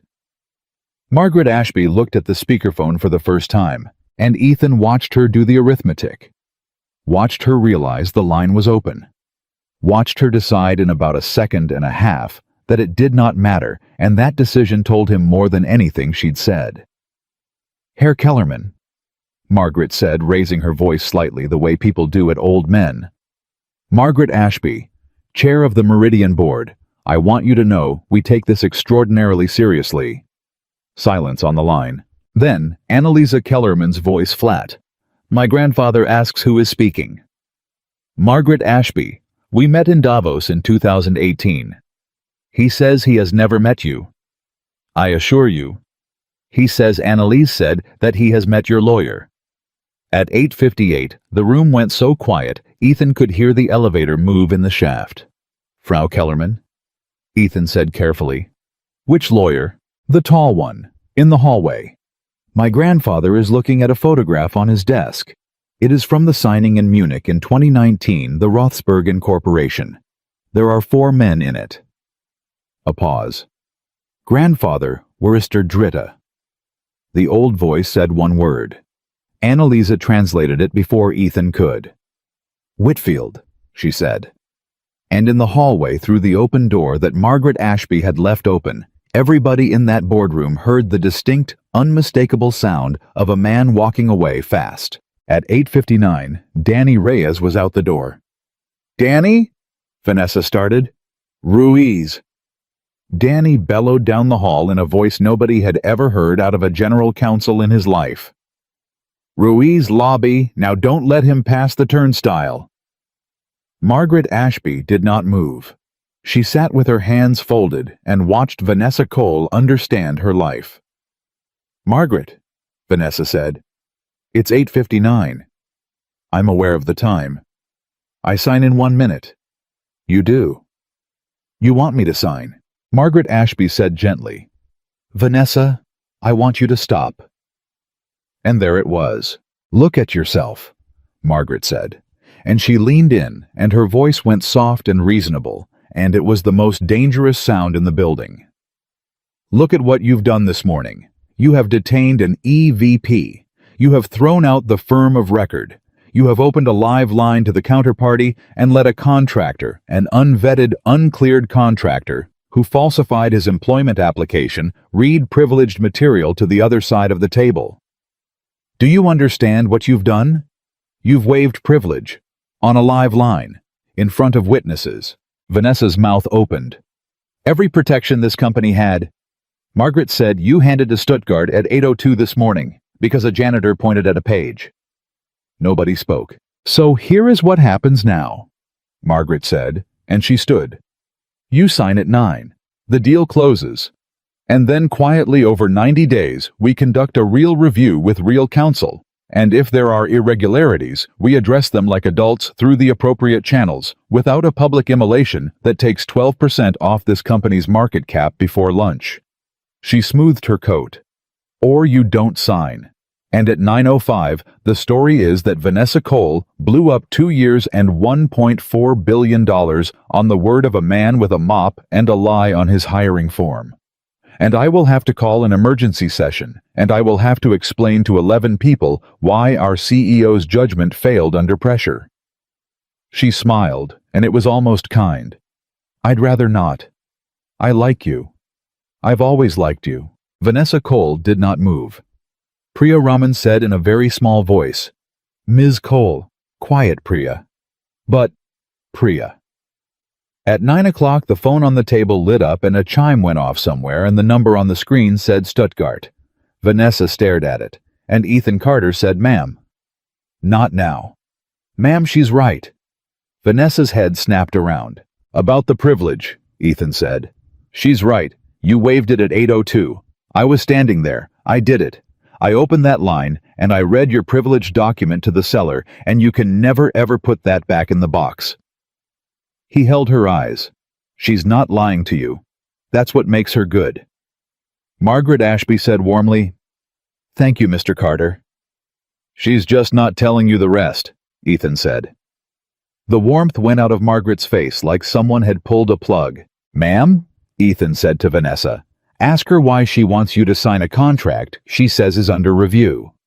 Ethan, ask her. Ask her out loud. Because I've been standing in this room for 5 hours, and I've heard her say irregularities, and appropriate channels, and 90 days, and I have not heard her say one time, not one, that the contract is wrong. Silence. Margaret, Vanessa said slowly, is page 91 accurate? Vanessa. Is it accurate, Margaret? I don't read German. Neither do I, Vanessa said. That's how we got here. At 9:01, the phone rang again. You want me to sign a document, Vanessa said, that transfers 11 patents to a Swiss shell owned by my own EVP, and you want me to fix it afterward through appropriate channels over 90 days. She stood up. Margaret, after close those patents are gone. There's no channel. There's an arbitration in Zug, with an arbitrator picked by the man who stole them. You're being dramatic. I'm being arithmetic, Vanessa said, and Ethan Carter almost smiled. At 9:02, Danny Reyes came back in breathing hard. He's in the lobby, he said. Ruiz has him. He's screaming about false imprisonment. Is he leaving? He's not going anywhere because his car's in our garage, and Ruiz put a cone behind it, which I'm told is legally ambiguous, and I do not care. Margaret Ashby said, Danny, you have lost your mind. Maybe. Danny wiped his face. Margaret, can I ask you a question? No. In 2020, Danny said, when you brought Vance's name to the comp committee, did you disclose that your family trust holds a position in Halloran Industrial? The room stopped. Margaret Ashby's face did not change. Not at all. And that Ethan thought that stillness, that absolute refusal of the face to do the human thing, that was the most incriminating second of the entire morning. That's a matter of public record, she said. Is it? It's in the proxy. It's in the proxy as Ashby Family Holdings LLC, Danny said. It doesn't say Halloran. Nobody's ever looked through it. I looked through it 11 minutes ago because Priya asked Ruiz to pull it while you were talking. He looked at her. 2.1% of Halloran Industrial. Margaret, that's $40 million. Vanessa Cole made a small sound. "That's not illegal," Margaret said. "No," Danny agreed. "It's not illegal. It's just quiet." At 9:03, Vanessa said, "Get out." Margaret didn't move. "Get out of my boardroom, Margaret." Vanessa, very gently. "You can't remove me. I can remove you." "Then remove me." "Don't. Remove me," Vanessa said. "Call your session. Get your 11 votes. But you're going to have to do it in the next 4 minutes because at 9:07 I'm calling Stuttgart back, and I'm telling an 81-year-old man that his own contract was stolen out from under him. And once I've said that, Margaret, you can fire me, but you cannot unsay it." Margaret Ashby stood very still for a long moment. Then she said, "You'll lose everything." "Probably. 11 years. Everything you built. Over a page." "Over a page," Vanessa agreed. And Margaret Ashby turned and looked at Ethan Carter, and for the first and only time that morning, she asked him a direct question. "Was it worth it?" she said. "Truly, I'd like to know. Because in about a week, you'll be unemployed and unemployable, and there will be a very well-funded piece in a very serious publication about a custodian who lied on his application and inserted himself into a billion-dollar transaction, and your daughter will read it someday." Her head tilted. Was one page worth that? The room held its breath, and Ethan Carter said, "Ma'am, can I tell you what my wife did?" Margaret blinked. "I beg your pardon." "Sarah. She was a high school teacher, chemistry." He said it easily conversationally, like they were the only two people in the building. 9 months at the end. And there was a stretch maybe 6 weeks where she couldn't really talk anymore. The tumor was in the wrong place. She'd know the word and it wouldn't come out. Nobody moved, and I would sit there and I'd say, "Sarah, blink once for yes," and she would. And one night she got agitated, really agitated, and I couldn't figure out what she wanted, and I'd been up for 30 hours and His jaw worked. I lost it. I said, "Sarah, I can't read you. I'm sorry. I can't read you." Vanessa Cole had stopped breathing. "And she looked at me," Ethan said, "and she got one word out. One. It took her about 40 seconds. He looked up. The word was Lily. Margaret Ashby said nothing. That's it. That's the whole word. Because our daughter was 7 and she was asleep down the hall and my wife was dying, and she could produce exactly one word an hour, and she spent it on making sure I went and looked at our kid." He set his hand flat on the contract. "Ma'am, I have spent 3 years being told that my life is small. I know it's small. I mop a floor. But I sat with a woman who had one word left, and she didn't waste it, and I promised her I'd never waste mine." He tapped page 91. "So no, it's not one page. It's an 81-year-old man in Stuttgart who built a factory with his hands and has never once had his own contract read to him. It's 4 generations. It's 2,000 people in Hamburg." He looked her dead in the eye. "And it's a 9-year-old girl who's going to ask me someday what I did when I knew." "So yes, ma'am," Ethan Carter said. "It's worth it." At 9:05, nobody in that room said anything for a full 6 seconds. Then Priya Raman started to cry silently, furiously, wiping her face with the back of her wrist like she was angry at it.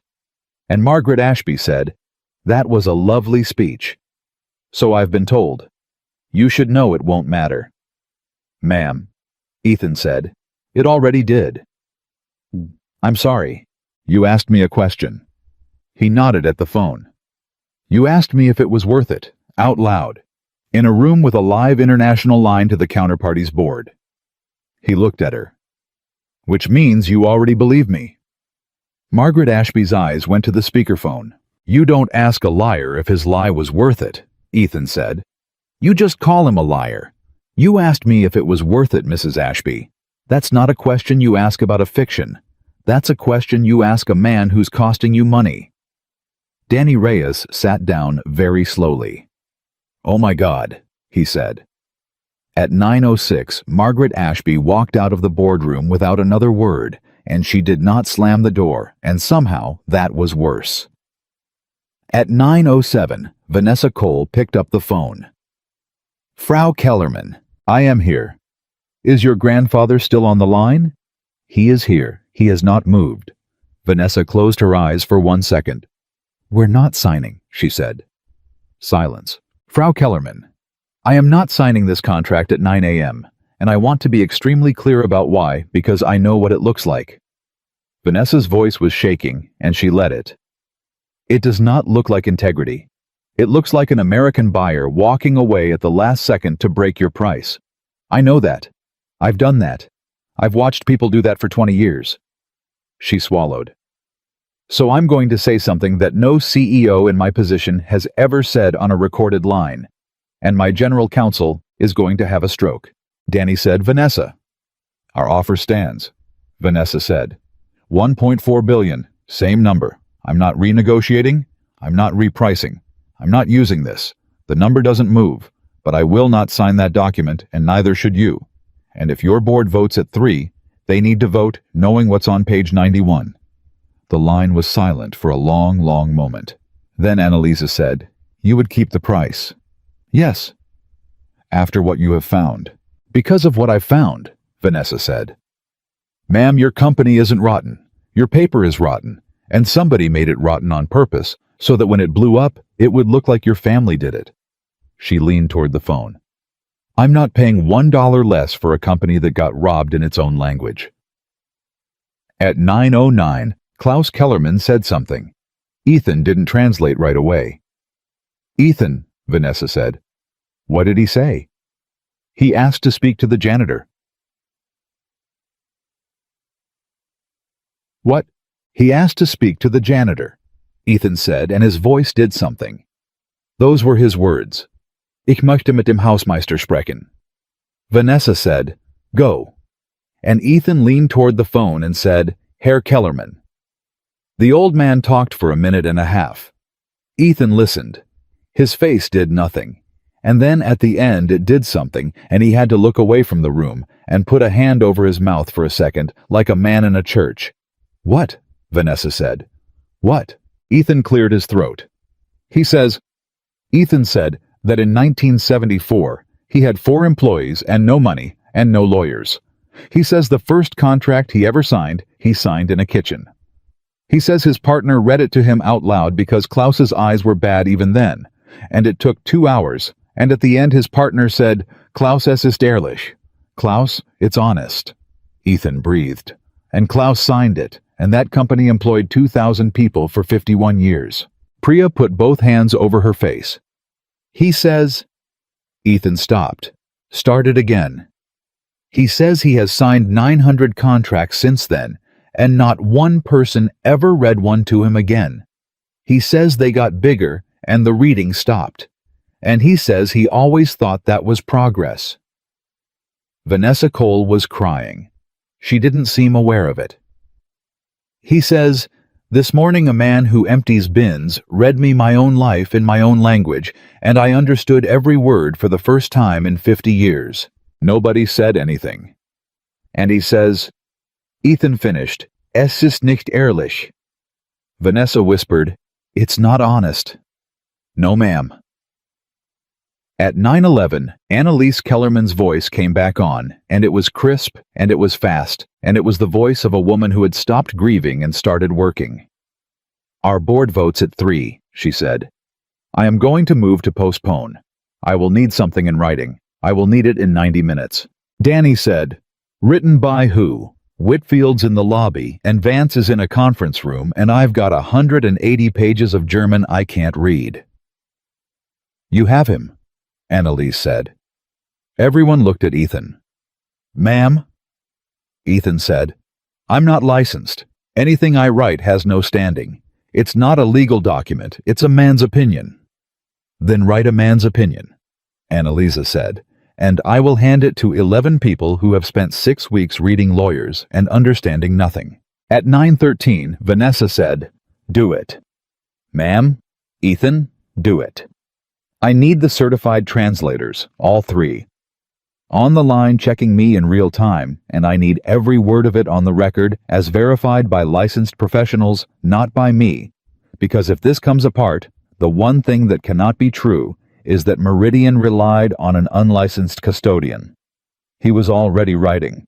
"I'm not the source, ma'am. I'm the finder. Big difference. Make sure the paper says so." Danny Reyes stared at him. "You've done this before," he said. 19 times, Ethan said. "Never in a gray shirt." At 9:14, Priya put 3 translators on speaker, and Ethan started to talk. He talked for 51 minutes. He worked the way Priya would try to describe to people for the rest of her career, and never quite managed standing. No notes, moving through 180 pages by memory, calling page and section and subsection, reading the German aloud, waiting the 2 seconds while a woman in Bremen and a man in Toronto and a woman in Chicago all said, "Confirmed, confirmed, confirmed," and then Ethan would say what it did in plain English in 12 words or less, and Priya would type. At 9:22, the Toronto translator said, hold on, page 111, say that again." Ethan said it again. "That binds the buyer." "Yes." "That's, I've done this for 22 years. I've never seen that." A pause. "Sir, who wrote this?" "That's what we're finding out." At 9:31, the woman in Bremen said, "Page 31, the Hamburg reference. Herr Carter, there is a schedule cross-reference here that does not resolve." Ethan stopped. "Say that again. Schedule 4.2 lowercase c. It refers to Annex 9. There is no Annex 9. The room went cold. "Priya," Ethan said, "is there an Annex 9? She flipped again, went to the back. "The annexes go 1 through 8, she said, "and then 11 through 14. Danny said, "Where's 9 and 10? "They're not here." "Then where are they?" At 9:34, Ethan Carter said very quietly, "Priya, get me Ray's log again." "Ethan, get me the log." She got him the log. He opened it to June 11th. And he put his finger on the 2:44 a.m. entry. 4.2 pounds, he said. "I said 5 copies of the contract. I was wrong." Vanessa said, "How wrong?" 900 sheets is 5 copies of a 180-page document if all you shred is the document. He looked up. "But if what you shred is 4 copies of the contract and every existing copy of 2 annexes." Danny Reyes stood up. "They exist," he said. "Annex 9 and 10 exist. They're referenced. The contract itself proves they exist." "Yes." "And somebody destroyed them." On June 11th, Ethan said, at 2:44 in the morning on my floor on my log under my name. At 9:36, Vanessa said, "What's in them?" "I don't know." "Guess." "Ma'am, I don't guess." "Guess, Ethan." Ethan looked at page 31 for a long time. "Annex 9 is cross-referenced from the environmental schedule," he said. "It's the Hamburg disclosure. It's the actual remediation order, the numbers." He looked up. "It's the only piece of paper in this transaction that says how much the poison costs. And 10 is referenced from page 91. Nobody breathed. "What is it?" "It's the Rothsberg cap table," Ethan said. "It's the list of who owns the shell." At 9:38, Danny Reyes said, "Vance shredded the ownership list." "Yes. Then we'll never know who's behind Rothsberg." And Ethan Carter smiled for the first time in 5 hours, and it was not a nice smile at all. "Mr. Reyes," he said, "do you know what a shredder does?" "It shreds. It cuts paper into strips and drops them in a bag. And then the bag gets weighed and logged and sealed, and it goes down the service elevator to the loading dock, and it sits in a locked cage until Friday, when a truck from Sentinel Document Destruction comes and takes it to a facility in Newark and pulps it." He set the log down. "Because Meridian doesn't pay for on-site destruction. It's a line item. It got cut in 2021. I know because Ray complained about it for a year." Vanessa said slowly, "What are you telling me?" "I'm telling you that the shredder on 22 is a strip cut," Ethan said. "Not a cross-cut, strip cut, quarter-inch ribbons. It's been on the facility's replacement list for 2 years, and it keeps getting pushed." Priya's mouth opened. "And the bags," Ethan said, "get held in the cage for a full week. And on June 11th, June 12th, and June 13th, there was a water main break on the loading dock, and Sentinel didn't run. Ray's got it in the log. 3 days of bags went to the overflow cage. Danny Reyes said in a voice like a man seeing land, "And what's in the overflow cage?" "Everything that didn't get picked up," Ethan said, "and never got relogged because Ray's been asking for a second custodian for 2 years and never got one." At 9:40, Vanessa Cole said, "Ethan, look at me." He looked at her.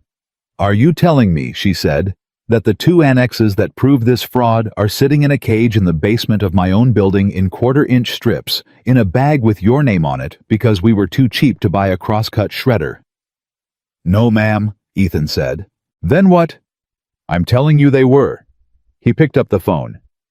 "I'm telling you it's been 34 days, and Sentinel runs on Fridays, and today is a Thursday."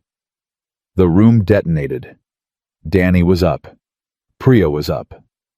Vanessa was shouting into a phone, and Danny was shouting into a different one, and somebody in the hall was running, and the noise in that boardroom at 9:41 in the morning was the sound of 11 people simultaneously understanding that they had 24 hours. And through all of it, Ethan Carter stood perfectly still at the sideboard, with 3 inches of German paper open in front of him. Because he was doing math. And the math wasn't working. At 9:44 he said, "Ms. Cole." Nobody heard him. "Ms. Cole." Vanessa turned phone against her shoulder. "What?" "Vance pulled the after-hours access logs twice," Ethan said. "April, and last Thursday." "I know. You told me." "Ma'am, why last Thursday?" Vanessa stopped. "April, I understand," Ethan said. "April, he's checking I'm still here. He's confirming the story he built holds." "Fine." He looked up. "But last Thursday the deal's already done. The documents already sealed. The annexes are already destroyed. He's got nothing left to check." Danny lowered his phone. "Unless," Ethan said. "Unless what?"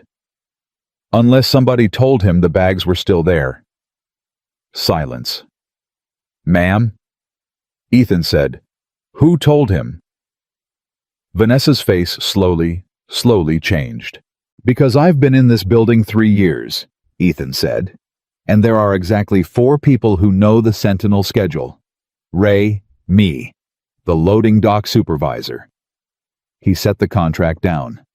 "And whoever signed the purchase order that cut on-site destruction in 2021. Danny Reyes said, "Vanessa, who signed that PO?" Vanessa Cole didn't answer. She was looking at the open door. At 9:46, Priya Raman said in a voice so small it barely carried, "Ms. Cole, the overflow cage is on B2. So, B2 badge access." Priya's hands were shaking on the tablet. "It got restricted in 2021, same year, same PO." "Restricted to who?" Priya looked up. "Facilities," she said, "and the office of the chair of the board." At 9:47, the phone on the table lit up. The screen said Security Ruiz.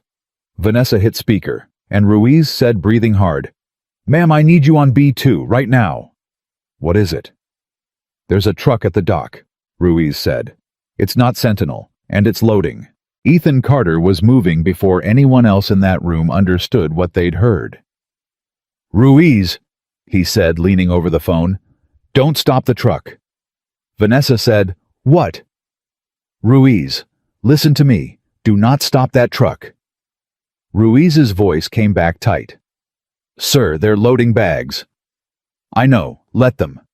Danny Reyes said, "Ethan, are you insane?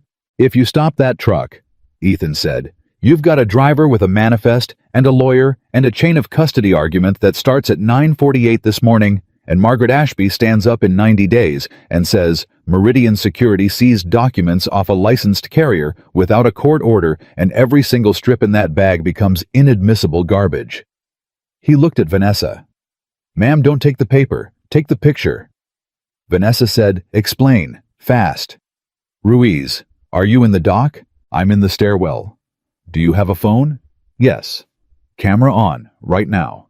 I want the truck. I want the plate. I want the DOT number on the door. I want the driver's face. I want the manifest in his hand, and I want the cage. Wide shot showing the cage open and the bags going out. And I want you to say the date and the time out loud while you film it. Sir. Ruiz. What's your first name?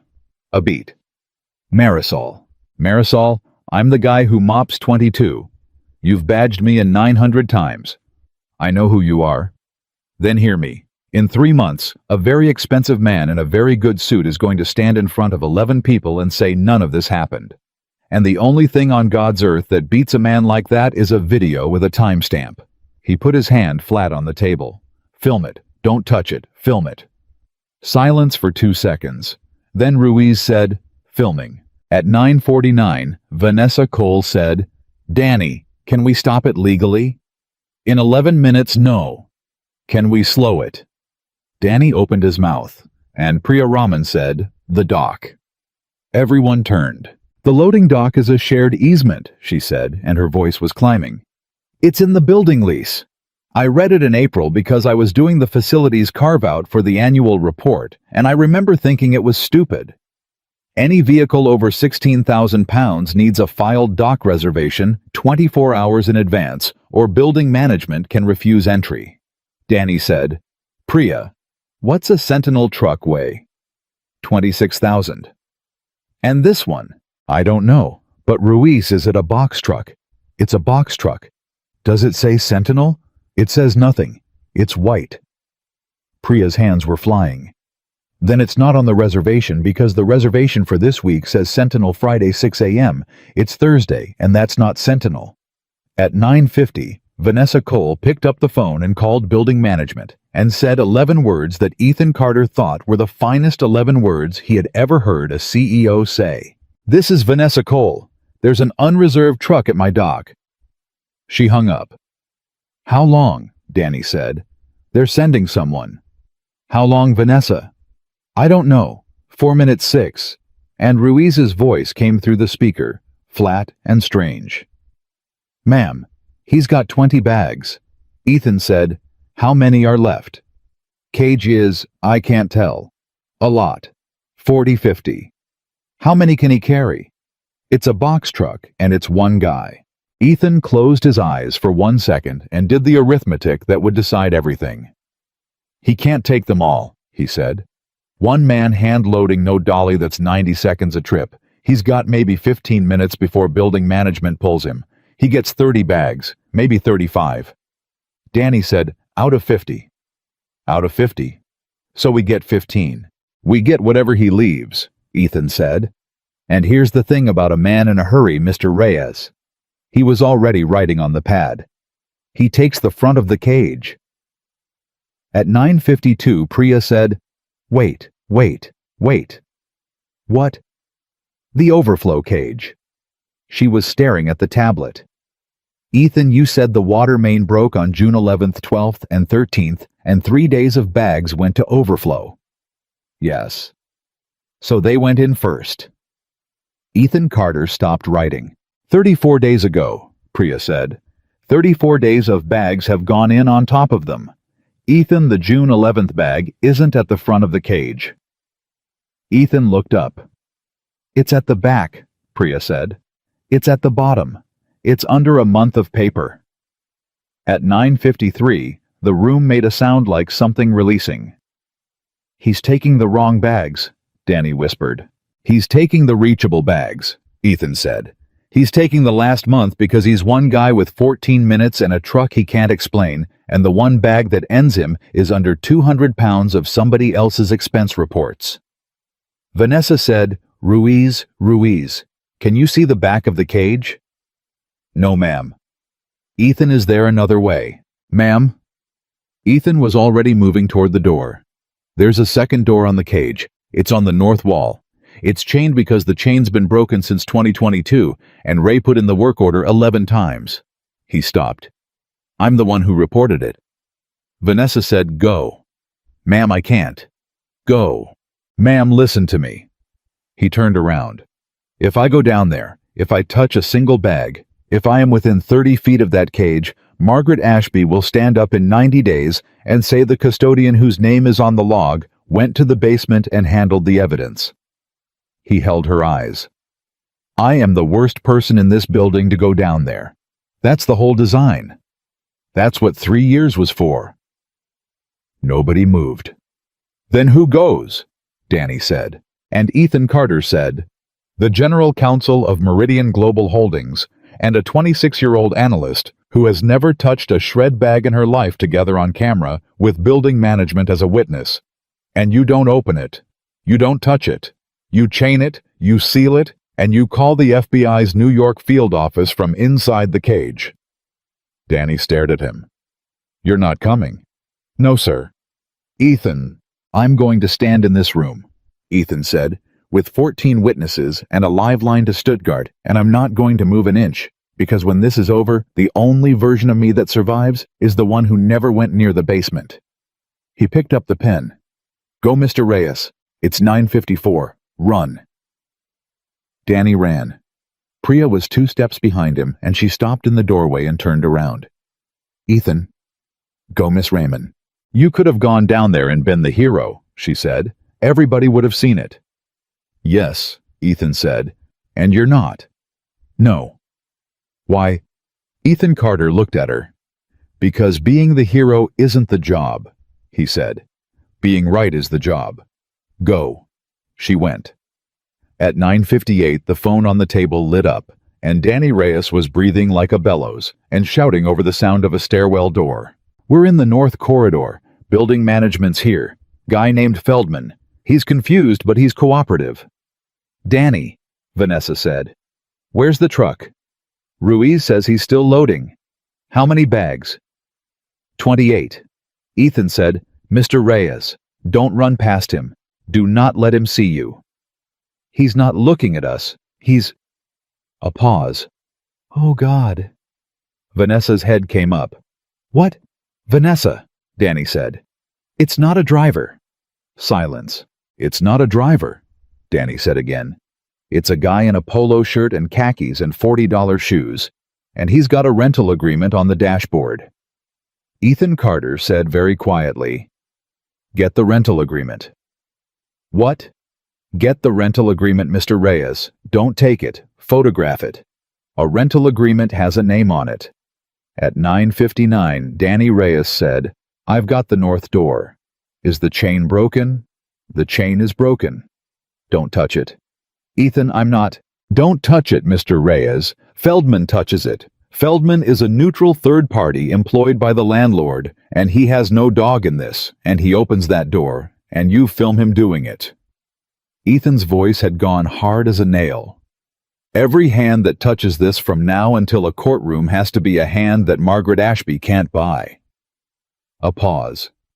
Then Danny Reyes said in a completely different voice, Mr. Feldman, would you open that door, please?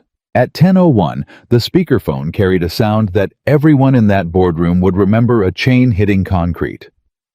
We're in, Danny said. Back wall, Ethan said. Floor level. You're looking for a bag with a green tag. Green tag is overflow. Everything else is white. 20 seconds. 30. Priya's voice. Danny? Danny?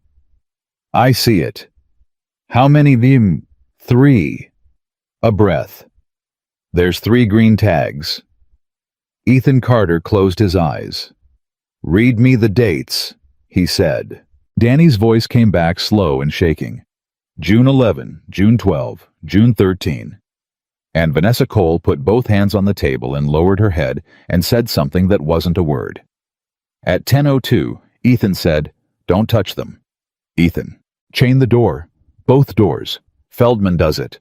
Then you stand there, Mr. Reyes, you and Ms. Ramon and Ms. Ruiz and Mr. Feldman, and you don't leave that spot, and you call the FBI, and you use the words evidence of ongoing destruction of documents in an active securities matter, and you say them slowly. And the truck? Let it go. Let it go. Let it go, Ethan said. It's got 28 bags of expense reports and a plate number and a rental agreement with a name on it, and it's the single best piece of evidence anybody's produced all morning, and it's driving itself to a federal agent.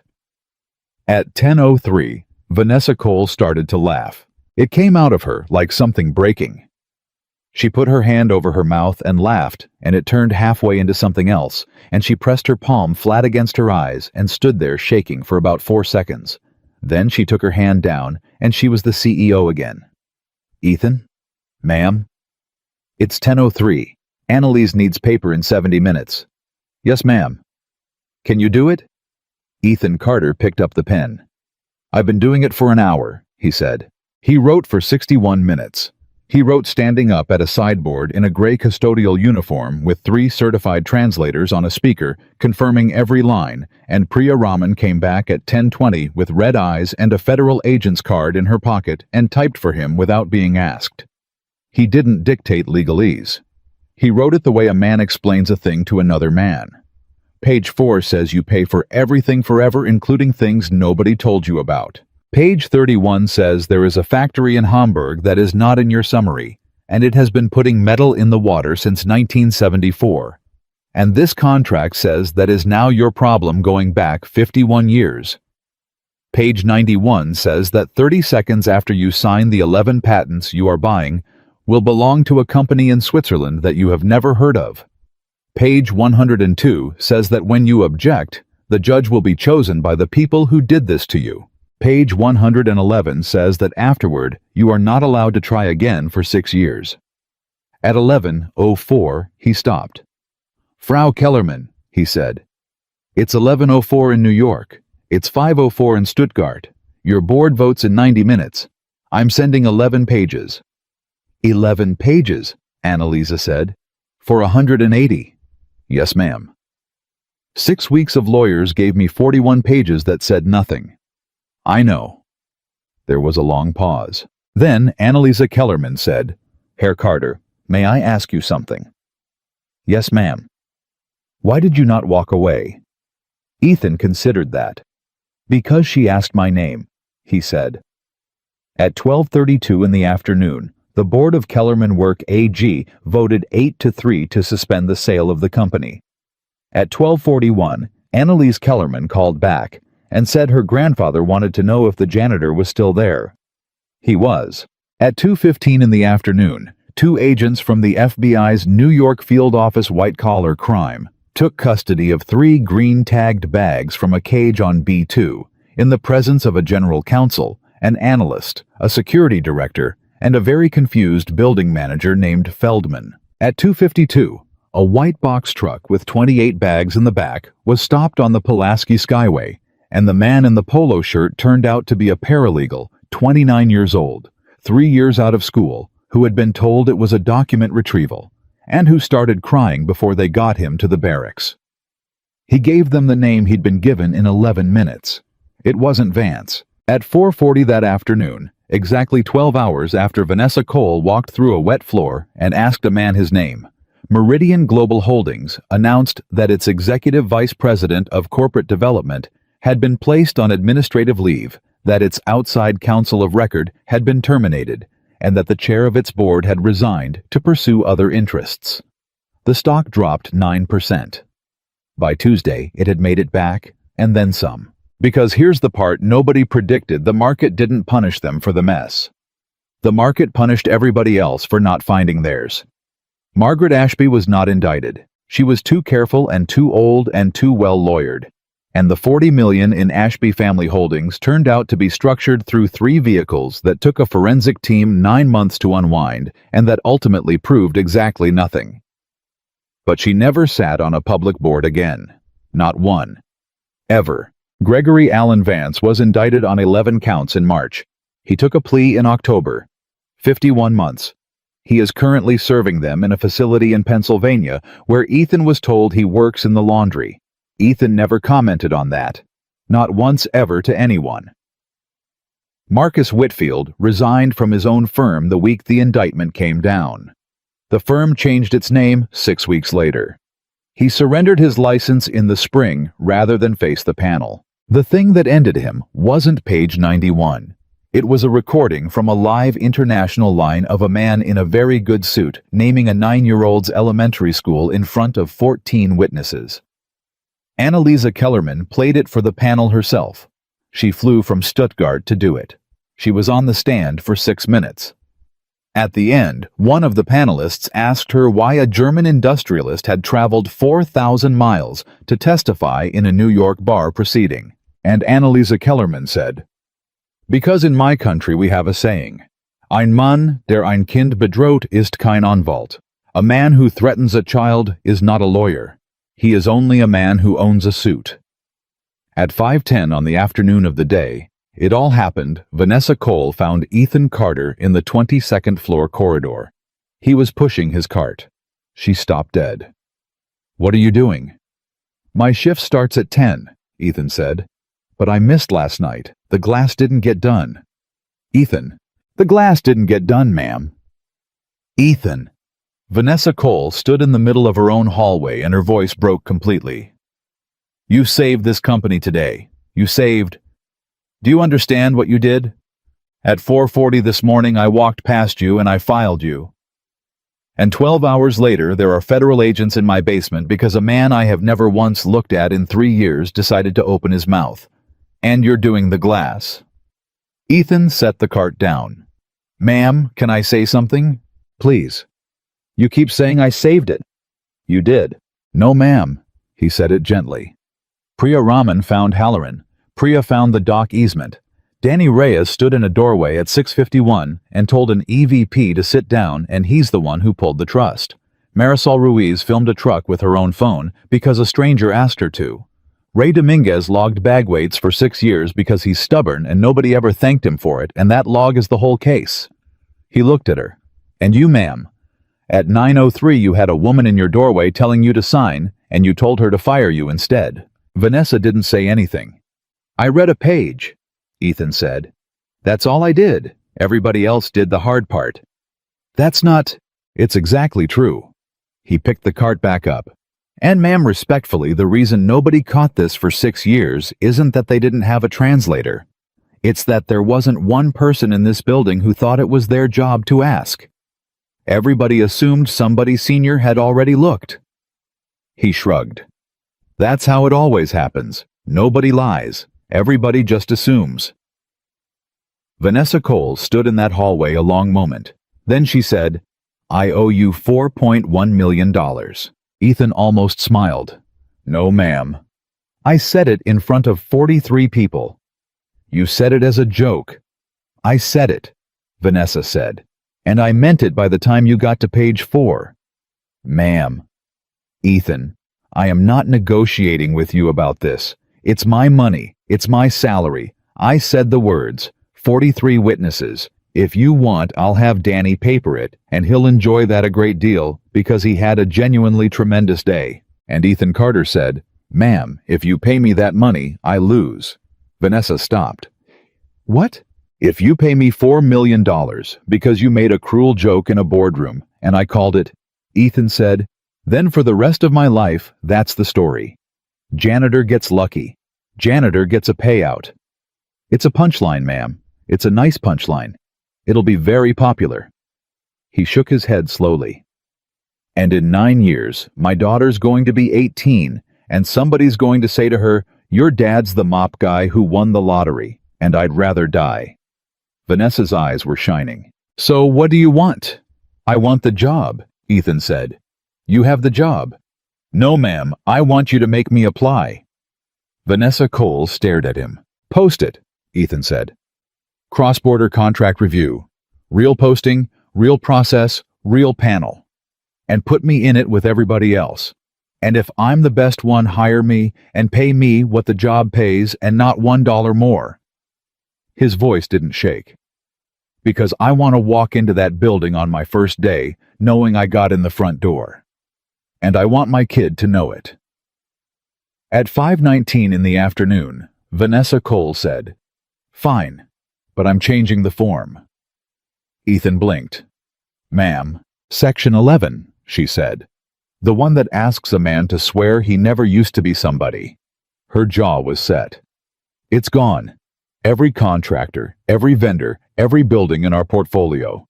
It's gone by Monday, and the new one asks one question." She looked at him. What did you used to do? Ethan Carter didn't say anything for a while. That's a good question, he said finally. I stole it from you. You did. I'm going to steal a lot from you, Vanessa said. You should get used to it. He got the job. There were 9 candidates. The panel was Danny Reyes Priya Raman and 2 outside hires who had never heard of any of it. It took 11 days. The vote was unanimous on the first ballot, and Danny said afterward that it wasn't close, that it wasn't even in the same county as close, and that candidate 4 had gone pale at minute 6 when Ethan asked him to read a schedule cross-reference out loud. The salary was $340,000. It was not $4.1 million. It was the number the job paid, and Ethan Carter signed it with a pen he borrowed from Priya Raman, and it was the best signature of his life. Kellerman Work.